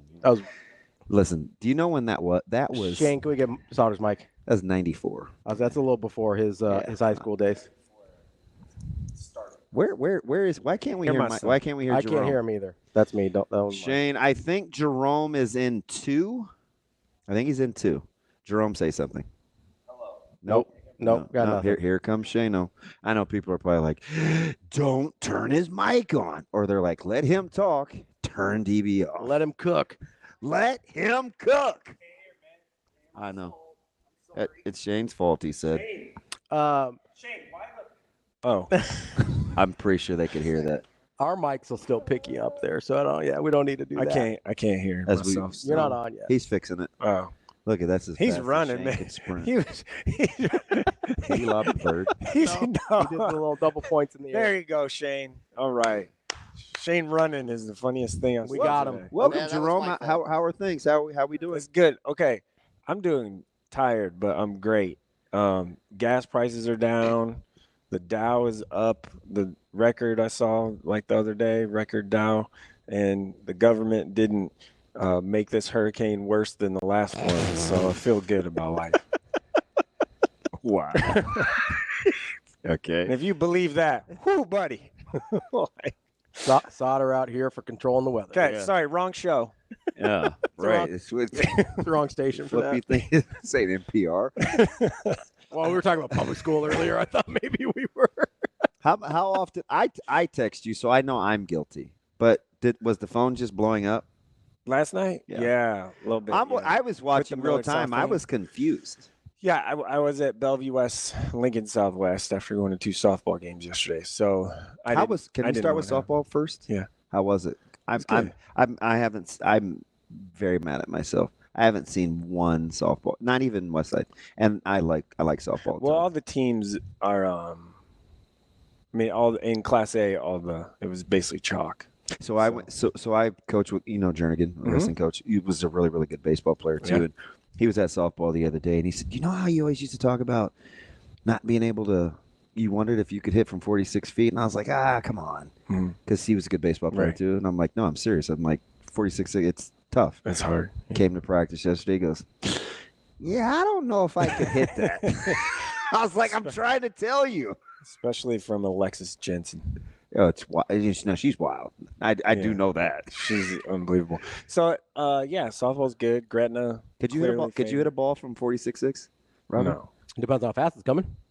Man, That's just great. man. It's hard. No, I know it's hard, but like slow pitch, yeah, I can do that. If it's coming at a certain velocity, there's gonna be a point where that's not happening anymore. But I could I know this has been a very long time, but I played in an adult baseball league. Me too. Not that long ago. Listen, there was a like a real baseball league. there was a deal in my former life. This wasn't that long ago, probably 7-8 years ago, where the gauntlet was thrown down of whether I could do it or not, and we never got it. We were going to do it for charity. And I was like home run derby. Let's see if I could hit From 46.6. for 46.6. So my point is this was not that long ago. There was still a guy who had recently played minor league baseball in this league and still throwing in the high 80s. And I wasn't making great contact, but I was getting around on it. So yeah, it depends on how fast they're throwing from 46. Maybe if I was 36, not 46. I feel like I can make contact. I don't know about get a hit. I don't. Yeah, I don't know. I don't. Like, actually getting it in play is different. I think it would be total guesswork, Oh yeah. and you'd be flailing. Yeah. And Well, let me be clear. It'd have to be just fastballs. Like if you're throwing other stuff at me, no. Like if I'm taking BP from 46.6. well, fudge. Even Volpe could be a good hitter with the Yankees if he was just getting fastballs. Well, if you listen to Levi, he's raking. Nah. Volpe's his guy. No. I'm Team Levi this morning. No, Anytime you need to apologize for bad takes, I think I'm that person. you were the one that was on the Yankees worse than I was. No, I wasn't. I said I could see them winning the World Series or being bounced in the. But you were the one that said, "Hey, I think Kansas City's outplayed them." They looked like the better team. In the All first I two. said but was- I did also tell you that the series price let you know that the Yankees were still favored going into Game 3, All I said about and it was in Kansas City. all I said about the Yankees was over the course of the season, their lineup had basically been Judge, Soto, and a bunch of dudes. Yeah. Which is true, by the way. No, 100%. All I said is they had one more good guy than the Royals did. How about Cole touching 98 last night? Yeah, that's surprising. I didn't watch. Apparently, for the velo to be done, it was back last night. Got a little He looked adrenaline. like the GC of old. He did. If that's who Garrett Cole is for the rest of the playoffs, watch out. And then one of Bobby Witt's few hits that he had was the little flail job he had on that slider. I'm like, how did he hit that? Yeah. He just used, it was just good hands, right? He just guided kinda out just there. in flick the it. It's a little right Tony field. Gwynn. Yeah, I know. I watched one baseball game the entire year, and that was part of the Royals Yankees on Wednesday night. So you didn't get a chance because you were obviously out. Out and about. we in our elimination game where James Madison, who if all their good players are at Indiana and we're afraid of Indiana, how's JMU still good? Because they boat race Coastal. Yeah, I didn't watch it. I know. Yeah. Oh, I got a small school. I got a G5 guy next to me. Oh, I like G5s. I know you do. They're my guys. I know. You root for the plucky underdogs. Well, I do. I appreciate the plucky underdogs. You like know, Lincoln High. Listen. How was Coach Mackey? Was he good? I love. He was Coach. good. So I'm a Mackey guy. Talk about the Millard South deal last night. So I called Coach Mackey on my way home from Bellevue West. I was like, okay, like I just wanted to know what was going. Like what's going. How'd this happen? Yeah. And he was very real, and same thing he told Chris Basnet. He said that at halftime they talked. Yeah, he called Gats. Yeah, talked to his AD, talked to Millard South AD and coaches, and both teams were kind of just okay with it ending because one, like, it wasn't like a player safety thing. It was like, hey, like participation numbers down, and if like this happens, then we're gonna make it worse, and like if we score 100 points on us or something. Millard South ran 11 offensive plays last night. Yeah. So what I was telling you real time was, like Millard South wasn't. I didn't think that they were being malicious. They weren't showboating and running it up on offense. Because I think at that time I told you I was like it was three or four returns. Yeah. And that was 21 points right there. So I mean because you had the kickoff, the punt, a pick six, and a scoop and score. So a scoop score, the pick six, and Amarion hadn't even ran the 42-yarder back or the one to make it 42 yet. So he opened with a kick return. You're talking about 4 touchdowns on non-offensive plays. Yeah. They ran 11 offensive plays and scored 62 points and a half. So I'm curious, how was Strom? Because I love him. He was same. Like it was, it's a tough spot for both teams. Frankly, like what do you do in that situation if you are Millard South? He's a good dude. You play your reserves, but your reserves are probably still gonna, put up some points. So it's a particularly deep team too, right? Like Millard South is a particularly deep team. So it's not like there's still going to be a talent gap, right, between. And they've even lost a couple studs on defense with Teagan and Dylan. Yeah, and I brought that up to Mackey too. I'm like, what if they play? He goes, Mike, they still would have. Like they're still better than their reserves are better. He goes, they have a great team, and he's had some explosive teams before with Case and those guys. Yeah, he knows what it looks like. Zion Perry, one of my favorite guys. I love that guy. He's awesome. So, anyway, it happened. Now for Millard South, like, does Benson? I don't know why I don't punt. So do they just get will they get the points? Because from that game last, there's a no. I'm talking about next week with Benson. Oh, if Benson doesn't, there's a rule, right? A forfeit rule, and part of that forfeit rule is the home team gets. We talked about it last week $1,000 with Southern Valley and. Yeah. So like if a 6-man or 8-man team kind of gets this far, and it's happened, Banner County just did it, where they just kind of we're done for the season. Mm-hmm. Then the home team gets $1,000 because they would lose the gate or whatever. Yeah. It's an NSA bylaw now. That's why I told you. I mean, I know you made fun of me for the snarky retweet of the storm cell, but that gate's gonna pay for. It's gonna be a lot. No, I know. A lot of stuff. I know the gates. I know the gates are important. A lot of. I got your 6 get 1 T-shirt. I don't. I didn't think you were. Maybe I was wrong. Maybe I attributed different motives to DB here, who I don't know very well at all. When you tweet out, I didn't realize you were being so altruistic and just trying to help the gate. That's DB, man. Altruistic. You're here for kids. Yeah. You're here for the kids, and I appreciate that about you because I'm certainly not. But I thought maybe trying to motivate your own team with the little snarky comment there in the just a simple retweet. The storm cell versus versus Hollywood High and the recruiters. Game's gonna be that game. I'm excited. I mean, that game won my game of the week. It made it. How did they come back from 300 down? A major comeback. There was 200. I checked. Mm-hmm. Like randomly because my game of the week poll closes on. I'm ridiculously Wednesdays calm at for noon. what this game means to us personally, right? Yeah. Because this game had a lot of lead up going into last year's finals and the live here, play here, and all. Like, I'm a huge Coach Rosenberg fan. They have a great staff. Well, some of those guys I used to work with. They're like the oldest staff in Coach Mack, America. Coach Drennan. Like, those are my dudes. They are. Coach They're great, though. Yeah, Kerwin's great. Like, they're all great. They are like the oldest staff. And some of those guys. He thought I was being facetious when I said my level of appreciation for the staff. I used to work with those guys. I didn't think you were being facetious. I know like the level of respect you have for other coaches. So like I bought that part of it. I thought you were being facetious with the and some of them worked with Coach Lamonji at Burke too. Like, I mean, everybody's kind of friends. I didn't even realize they called Westside the recruits in the tweet. I was just trying to help the game. I don't know what you're talking definitely about. Wasn't we just want to play definitely ball. wasn't subtweeting my own players there so they would see that or anything. Just want to play ball, man. Just helping out the gate for Elkhorn South. What a guy. What a good guy. Thank you. My AD appreciates it.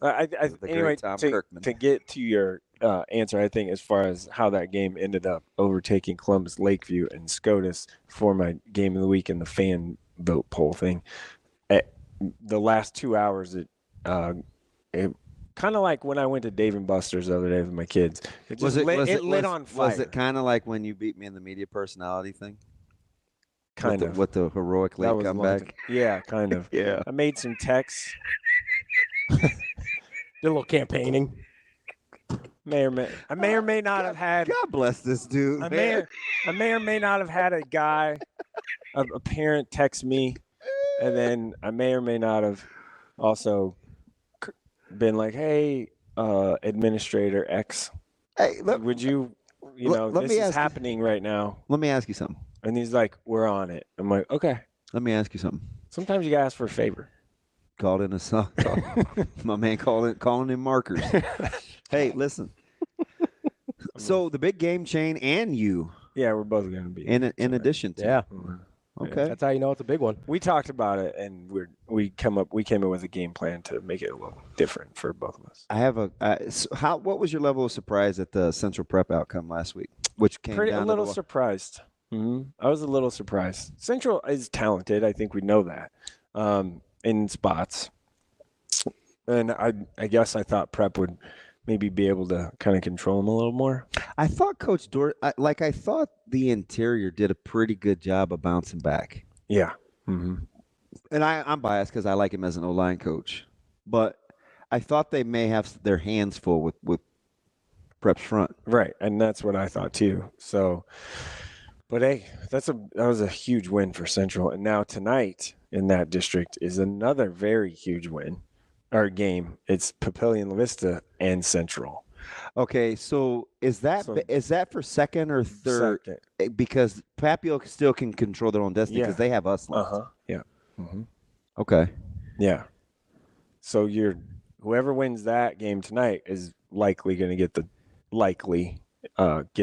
second or the unless Prep upsets us. The auto bid for second is where this plays out tonight. So, and that would mean Central probably needs it more, right? Because I think Papio's still going to be okay. And Papio has the win over Prep already in district. Yeah.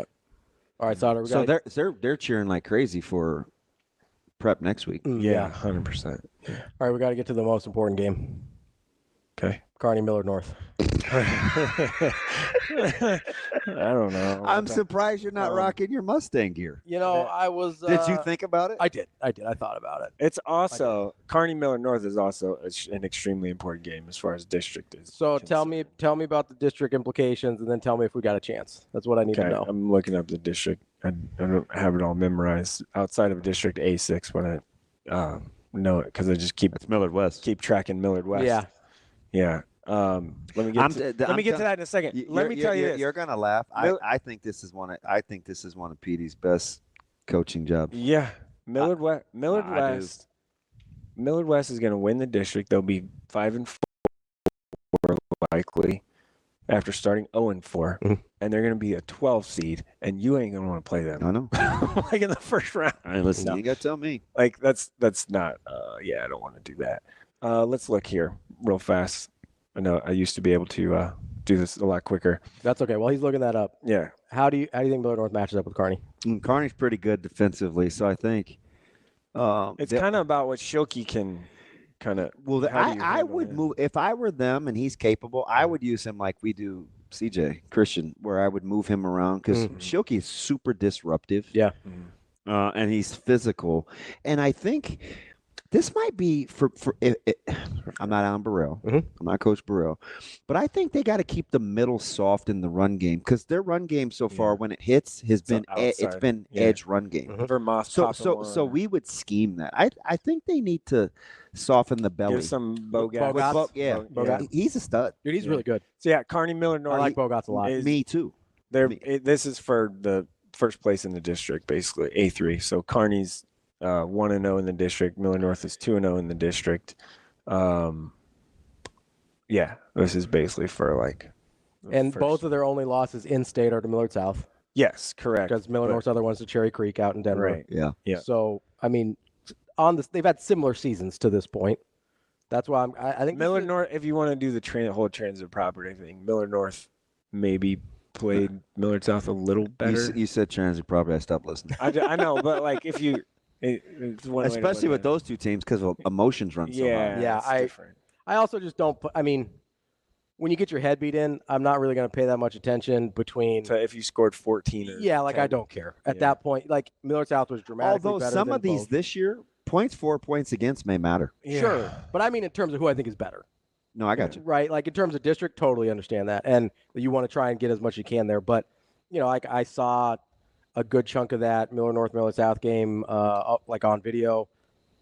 That wasn't done. That was not in doubt. I got a sneaky one for you because we just talked to Coach Lenhart, who interviews just like he coaches. He's awesome. I mean, he is awesome. But I'm telling you, I'm a fan, and he's significantly younger than me. I'm a huge His fan. practice is the most efficient practice of anybody's.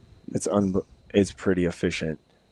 They have 130 kids practicing at the same time. How are they still Class B? Anyway, from freshman to A. Stop it. Knock it off. Let me ask you.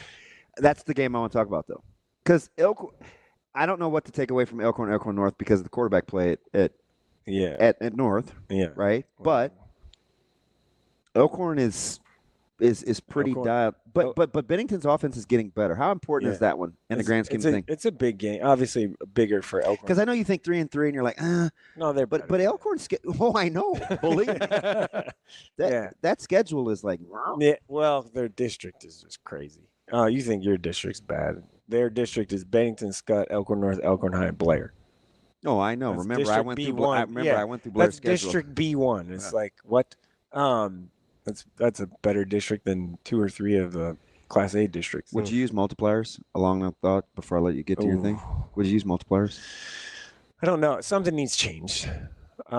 Clearly, as far as how the classification systems and in the state. I don't know if multiplier is the answer. I'm not sure if the proposal that Stu wrote about from Fremont is the answer either. Boy, he took it on the chin last night on social media. Yeah, and 24. So 24 teams making the playoffs out of Class A has 32. I'm not a participation trophy person, and that feels like it to me. But like I'm out on 24 teams making the playoffs, even with 8 teams getting a bye or whatever. Okay, you not necessarily want to buy. So like, especially at that time of the season, there should be, in my opinion, there should be a kind of like Arizona does it, where you opt into like the whatever Super League, if you want to call it, or I forget what the name of it's called, or maybe it's something like Oklahoma where they have 1A or 6A, and it's like 16 teams, and it's just those 16 teams play in like 1A or whatever it might be called. So 1A, 2A thing. Now, the problem is if you have another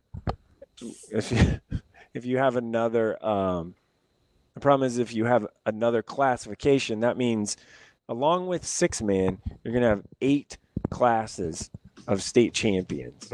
We don't need 8 in Nebraska. Sorry.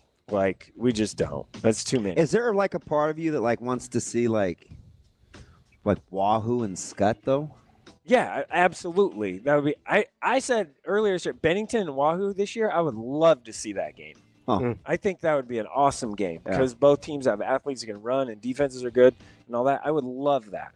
I do wish there was more of that, but it obviously doesn't happen.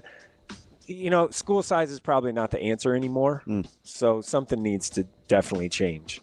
I don't have all the answers on that. We'll be back with more Mike Sautter here on Hurrdat Sports Radio coming up next. Welcome back to Hurrdat Sports Radio, AM 590, ESPN Omaha, ESPN Tri-Cities, KFOR in Lincoln. We're live on Twitter, Facebook, YouTube. That's DB. I'm Ravi, Lulla, Mike Sautter here with us as well. It is time for Bet On It, brought to you by Warhorse Sportsbook. Every Saturday in the month of October, get out to the casino in Omaha and get in for your chance to win $10,000 cash money at 10:30 p.m. every Saturday of the month, and from 6 to 10 p.m. as well. They're going to draw for $500 in free slot play every 30 minutes. I'm not great at math, but I think that's like 8 winners a night. Yeah, I don't even know. That's a lot of winners. We like winners. Well, And we like Warhorse Casino. Make sure you go check them out, warhorsecasino.com for more info. DB. Yes, sir. We got some games this weekend. Yes, we do. You want to start NFL or college? Well, you you didn't thank me for the gimme last night. Because I didn't feel good about it. I'm just going to be honest with you. Too close to it? So I first of all, I never bet on teams I like. That's smart. Because I get too emotional. This is why when... Hey, can you move your Costanza wallet? It's messing up the table. Oh, my God. my bad, bro. I got a lot of stuff. That's a book. Got a lot of stuff. Gee, Christ. Can I touch your wallet? I don't care. Just don't take any money out of it. Look at this thing. That thing's like a mini Bible. Yeah, that looks like Exodus. It's like you're walking around with that little New Testament in your pocket. I did go to Bible college. No. Wow. I know. It's probably not great for my back. Crap, man. I got a lot of stuff, man. You sit on that? That looks like the cross section of a club Is sandwich. The way you put it in your front pocket? No, so the way my back pockets work on most of my pants, I can get it off to the side, like on the hip almost. So it's in the back pocket, but I'm not sitting on it. Indention in your booty if you sit on that. This dude said booty. Not if you do those squats, man. Those muscles could have keep said the something else. indentions out. Stop it. What else could you have said, Mike? Really? You know he's chomping at the bit. He's got I almost said okay. No, so last night, A, I'm too close to it. B, I also just didn't ever feel good about how that felt like another one of the games that 49ers were going to blow a lead on the whole time. Yeah, you're sitting there, it goes 24-3. They immediately get the kickoff return. I'm texting back and forth with my buddy Brian last night, and he's in Lincoln, and he's old school diehard 49ers guy. Like, he's like, this is what we do. We just trick it off late. We just trick it off. Like, he was like speaking it into existence. I was like, nah, man, you'll be all right. Like, I felt apparently Geno Smith has returned to the mean. I felt good for about. He was your guy. And you're like, we have that guy, and he sucked. That's what you were thinking as a Jets fan. Sam Darnold, same thing. To be fair, though, MVP. Even guys that were good before they got to New York now suck out there with the Jets. So it might be a you problem. I'm done talking about the Jets. It might be a you problem. This week has been rough on the Jets. How you feel about your owner right now? Not great. Really not good. So what exactly? So we're going to have a little Office Space moment with Nathaniel Hackett here. What is it you say you do here? Well, he's not the offensive coordinator. He's still the offensive coordinator, but not the play caller, and he got demoted. I'm going to need you to come in on Saturday. About that. What do you think his TPS reports look like? Can I tell you my biggest fear? Whatever Aaron says? Yeah, say, what would Aaron do? I had two major fears when that went down, like right away on Tuesday when I was in Sioux Falls. And by the way, did you realize my Underdog Sports broke that first? That's why I text you. I could text you guys before it. I was like, they break the news first. I'm telling you. What the? Yeah, it's unbelievable. Timing wasn't great. Anyway, my worst fear was who do they elevate or what happens? Who's going to be the coach? Was your worst fear that was going to be Hackett? Yeah. Hey, my man Travis said, this week was your bad week to be a Jets fan. And that's typical Travis too. Like that dude is. I think the S stands for snark. I like Travis. Oh, I know. I know. Hey, stop. We win on Monday. We're in first place. Yeah. In the worst division in football. Congratulations.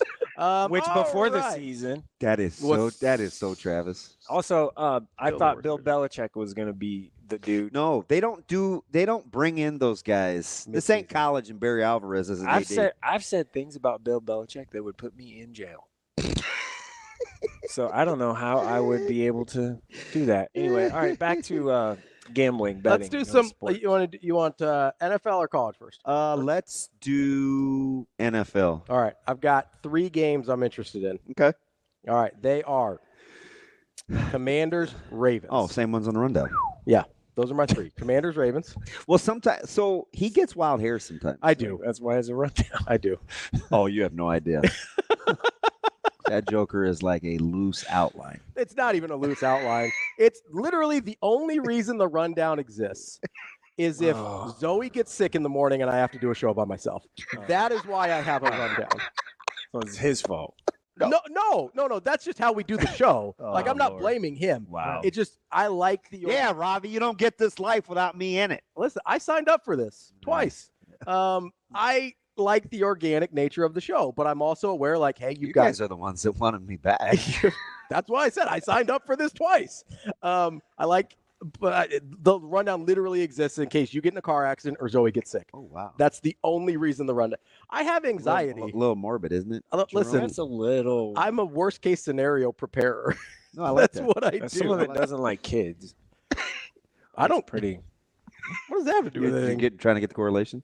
I don't understand. Commanders and Ravens? Commanders and Ravens. I Ravens, like the Ravens. are 6.5 point favorites. Lay the Ravens. Lay it. You're laying the points of the Ravens? Lay it. Pea pound them. Yep. I kind of just want to take the over. Well, that's fine.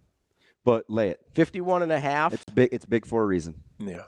And see, what's happening with Baltimore is they're getting by with just being kind of good, but they're still a lot left. Do you feel like get. Lamar Jackson's going to be like, man, I'm sick of everybody talking about this dude being the next me? And I like the fact that Daniels at least gave that a little pushback. Yeah. He's like, hey, man, relax. Different. Yeah. Relax. But lay it. I'd lay the 7. Yeah, I'm in Baltimore. Yeah. Yeah, I'm staying away from the line. I want the over. Okay. Because this is a shootout for me. Yeah. But if I had to lean, I would go Ravens. Lions versus Cowboys.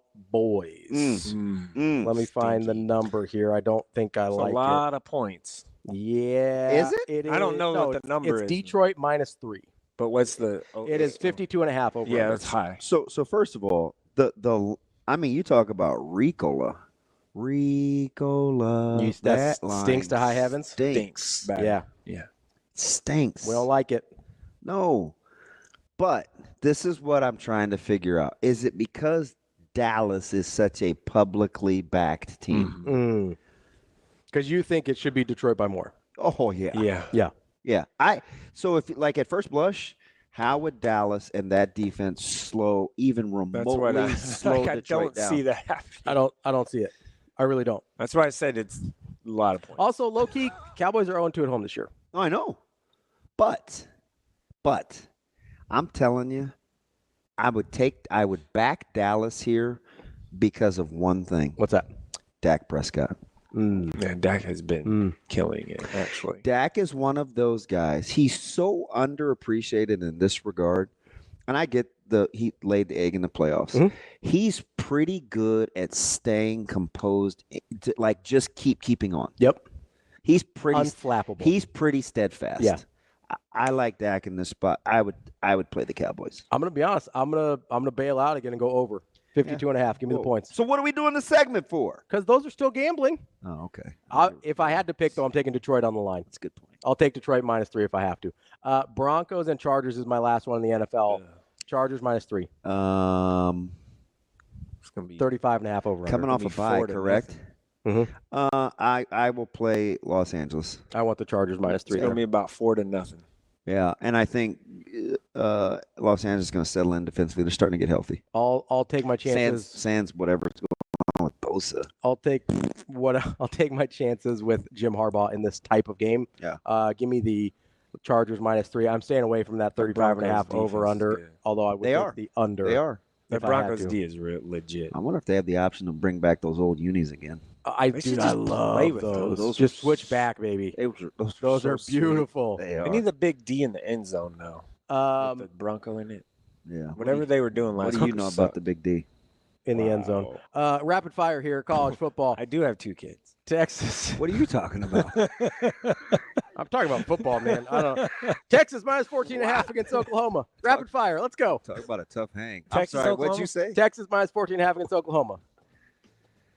Give me Texas. Tennessee -16 Florida. Give me Florida. Ole Miss -3.5 LSU. LSU. At night in Baton Rouge. Give me Ole Miss. Penn State -3.5 USC. USC. I'm take the Trojans. All right. Ohio State -3 Oregon. Oregon. Give me Ohio State. Last but not least, Kansas State -3.5 Colorado. Give me Colorado. I think I'm taking the Buffs. Yeah. I think I am. That is Bet On It, brought to you by War Horse Sportsbook. We'll be back with Matt Vrzal coming up next here on Hurrdat Sports Radio. Wrapping up the show here on a Friday on Hurrdat Sports Radio, AM 590, ESPN Omaha, ESPN Tri-Cities, KFOR in Lincoln. That's DB. I'm Ravi, Lulla, Mike Sautter here with us as well. We're joined now by Matt Vrzal, owner of Paison's Pizzeria, former Husker. What's up, Verz? What's up, boys? Hey, so why are you in the stream today, buddy? You want us to see that sweet mustache you got going? It is awesome, but no, I've told Shaner we can do it this way. Just now, I had time to get it set up this morning. Are you in the office?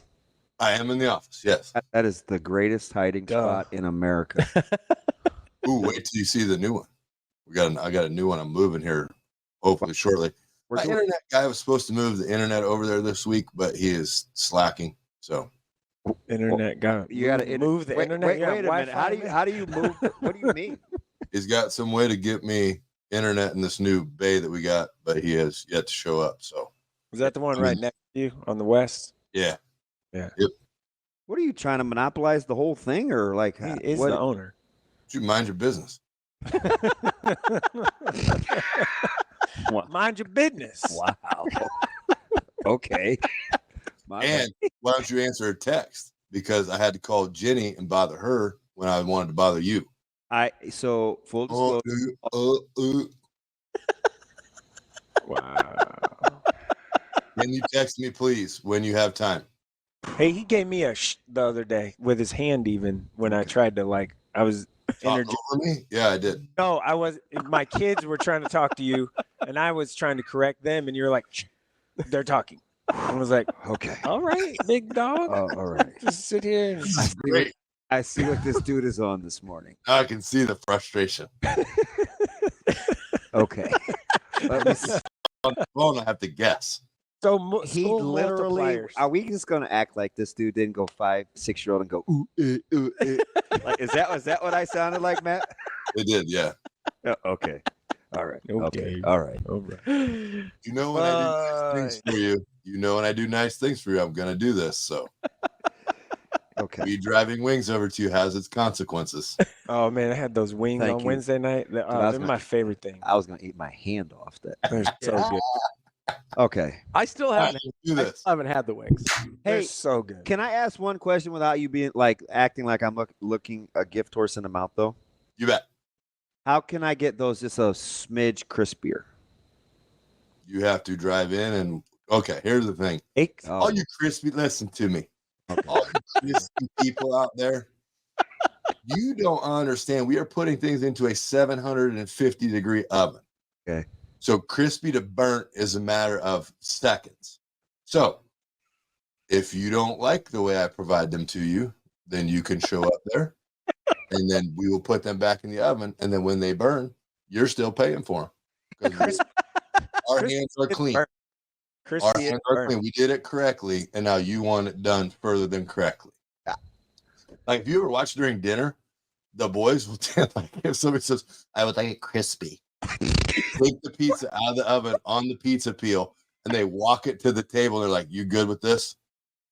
And the people are like, yeah or nay. I'm like, okay, it's on you. This is our completed product. So if it goes back in there and we bring it out, it's burnt, you're still paying. I feel like you're putting that on me. I asked. Yeah, I even asked for permission. Oh no, I was like, hey, is this cool if I ask? And you're like, oh, hey, go ahead. I get it. I'm gonna whack you anyway. No, I get it. I ate them. I ate 13 in the sitting. I'm good. I just wanted to know. So my good buddy John Dooley, his dad Mike, and I understand people want it crispy. I really do. But we're dealing with the volatile thing of putting something back into a very hot oven. Mm-hmm. But he got burned like early in life on somebody that undercooked something. Yeah. And he like his or Terry Keneally. We will do Keneally crispy on a pizza. We know what Keneally crispy is. And it's you take the pizza, you cook it, you stand it on end. If nothing moves, then that's good. Terry's good. Like he likes them done. Too far done. We get it. Somebody hurt you. It was not us. We did not hurt you. We will do it your way. Jeez. Tell us where the bad man messed up your pizza. That's what we're doing. I do appreciate that. I've been a psychologist a lot in my life. Yeah, listen, I'm a full-fledged adult. Foil and vacuum sealers are like God's greatest gift to me. Like I like practical. The foil, home run, Maddie. Thank you. Yes, you're welcome. Wow. Can I get to? Can I just set it up? He went for the butter, and now he's going for the jam. Hey, thank you for that. You're a great friend. But can I? I clearly know what I'm dealing with this morning, so it's fine. I'm gonna move on. What we got? I still fire away. I still think it's the goofball mustache. It makes you look like a frowny face. But anyway. No, this thing is awesome. Do you know how many compliments I get on this? My wife Somebody's not telling you the truth. Night. My wife said it looked great. I was like, I actually think it's a good look for Verse. Well, you guys are both not. Well, I almost posted the Joe Piscopo, Eddie Murphy, Ebony and Ivory on your. Do you know? Do you know who wouldn't like that of those two? Eddie Murphy. I couldn't remember. These two like it. Do you know who wouldn't? Eddie Murphy. Do with that what you will. This is the world we live in. I had to think back. I was like, has Joe Piscopo fallen into the racist category? If I post this, people are gonna be like, "Oh, he's doing this because he's racist." Have you seen the Detroit Tigers? I don't know what they're doing, but apparently you're on their hype train too, because those mustaches. Oh yeah. It's like okay, but anyway. Winners do. They would grow mustaches. Can we talk about scheming big run plays versus that doesn't even exist, and how explosive plays in the run game take all 11 guys, not just the 5 linemen? Oh yeah, for sure. Can we talk about that for a second? So, okay, number one, you have to call the run play. That's always helpful. Like when you get that called. But the big thing, like when you're trying to scheme or you're trying to figure out how you want to do this, you've got to find you've got to take and channel your best water boy. And when you watch film, like who is the one that freelances, or who is the one that gets out of scheme, okay, or who's the one that sucks, and then you game plan it at them, and now you figure how can I get one of my better blockers to them to create space. Like, and it's a ton of film study. And the good part about it, when you're kind of like a whole cohesive unit and it's all going, your players will find it as they watch film. How much more difficult? This guy. I'm sorry, babe. How much more difficult do you think it is that you can't like cut guys outside the box on like we could do out on the perimeter and backside and stuff? You think that's kind of changed the explosive play thing? Because you still get them. They're just harder to come by. No, because if you're okay, linemen will be responsible for the first 10 yards. Tight ends in that will be responsible for the next 2 or 3, and we can lump them with linemen. Receivers and other players may bust the play, right? But you still can get the work in. It's just different work. Like, yes, you can't cut outside the box. Okay, whatever. You now have to be better with your feet, better with your hands, better with understanding leverage. Like if I was going to take receivers, and the thing that I would teach them as they're blocking in space is once you're inside in the steering wheel, right? Once I've got the inside part of the armpits of your pads, the minute he turns to reach or lessens pressure, right? So if he turns to reach, I immediately extend that arm. Whatever direction he reached, I extend, because he has had to relax other parts of his body to reach. So once he reaches, now he's out of balance, I shove, we're good. If he tries to backpedal, and you can feel it when you have a hold of him. But if he starts to release backwards, I immediately sprint, because now he's in a retreating position, and I attack him and dump it. You know, DBs are now taught to draw those blocking in the back calls now too, right? Where they kind of go limp shoulder and they lean into those receivers, and it looks as though, I mean, receivers literally have to put their hands up for you to not call that. Now it's like it's kind of dicey out there on the perimeter. Yeah, it is. It's just the way the game's adjusted. I mean, you got to deal with it.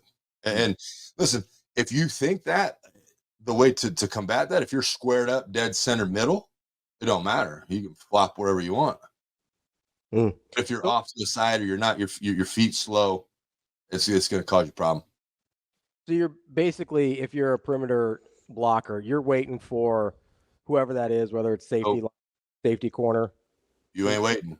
Go attack. Go. When you wait and try to react, you're gonna miss. There, in your world, basketball, right? Do you wait to get in front of somebody to draw a charge? No, you're setting up early, right? So you sprint over there and you flop, just like everybody in basketball does. Dumbest sport. So waiting was the wrong word. You're someone's asking for permission to ask a question too. I mean, you're reading. Not going to be allowed to write this morning. You're trying to read when they give up their base. That's basically what you're saying, though. When they're reaching or when they're backpedaling or whatever, you're reading for them to give up their base so that you have the leverage advantage. Am I understanding that right? Correct. You want to get squared up dead center, and everybody wants to watch this or they want to watch this. You watch sternum. You can shake everything but your sternum. You cannot juke me if I'm staring at your sternum. It's not possible. I mean, going back to basketball, we used to say belly button, right? I'd stare at somebody's belly button because it's not going anywhere. Too close to the hips, baby. Them hips don't lie. Shakira, I told you that. Wow. Maddie Shakira Vrzal. You're telling me the hips do lie a little bit. Did you change your middle name? Listen, I would risk it all for Shakira. Shakira or Adele? Shakira. You know he's closet hood. He ain't playing it safe. Matt. Plus Adele apparently likes brothers. Matt, she don't like. Too happy with her current guy. She's smiling all the time. Not writing any more hits though, which is happy. Hey, got to after his marriage. She retired. He's retired too. Wow. Birds, we on that permanent plan, he married a doctor. It's the best retirement plan there is. Verse marry rich. That's what I'm trying to do. It's not gone very well thus far. You know all those scut people. No, they're all married though. I got no single friends. I got MC the event. I got an MC Angel Flight on Saturday. I told one guy, I was like, "Hey, is there gonna be any single here?" I was like, "I'm gonna be tuxed up. I'm gonna be looking good. It's about as good as you can polish this turd." Birds, we appreciate it as always. Have a good weekend, buddy. See ya, boys. Hey, bye. That's Hurrdat Sports Radio for the day. We'll be back next week, probably. That's DB. I'm Ravi Lulla. That's Mike Sautter. We'll be back on Monday.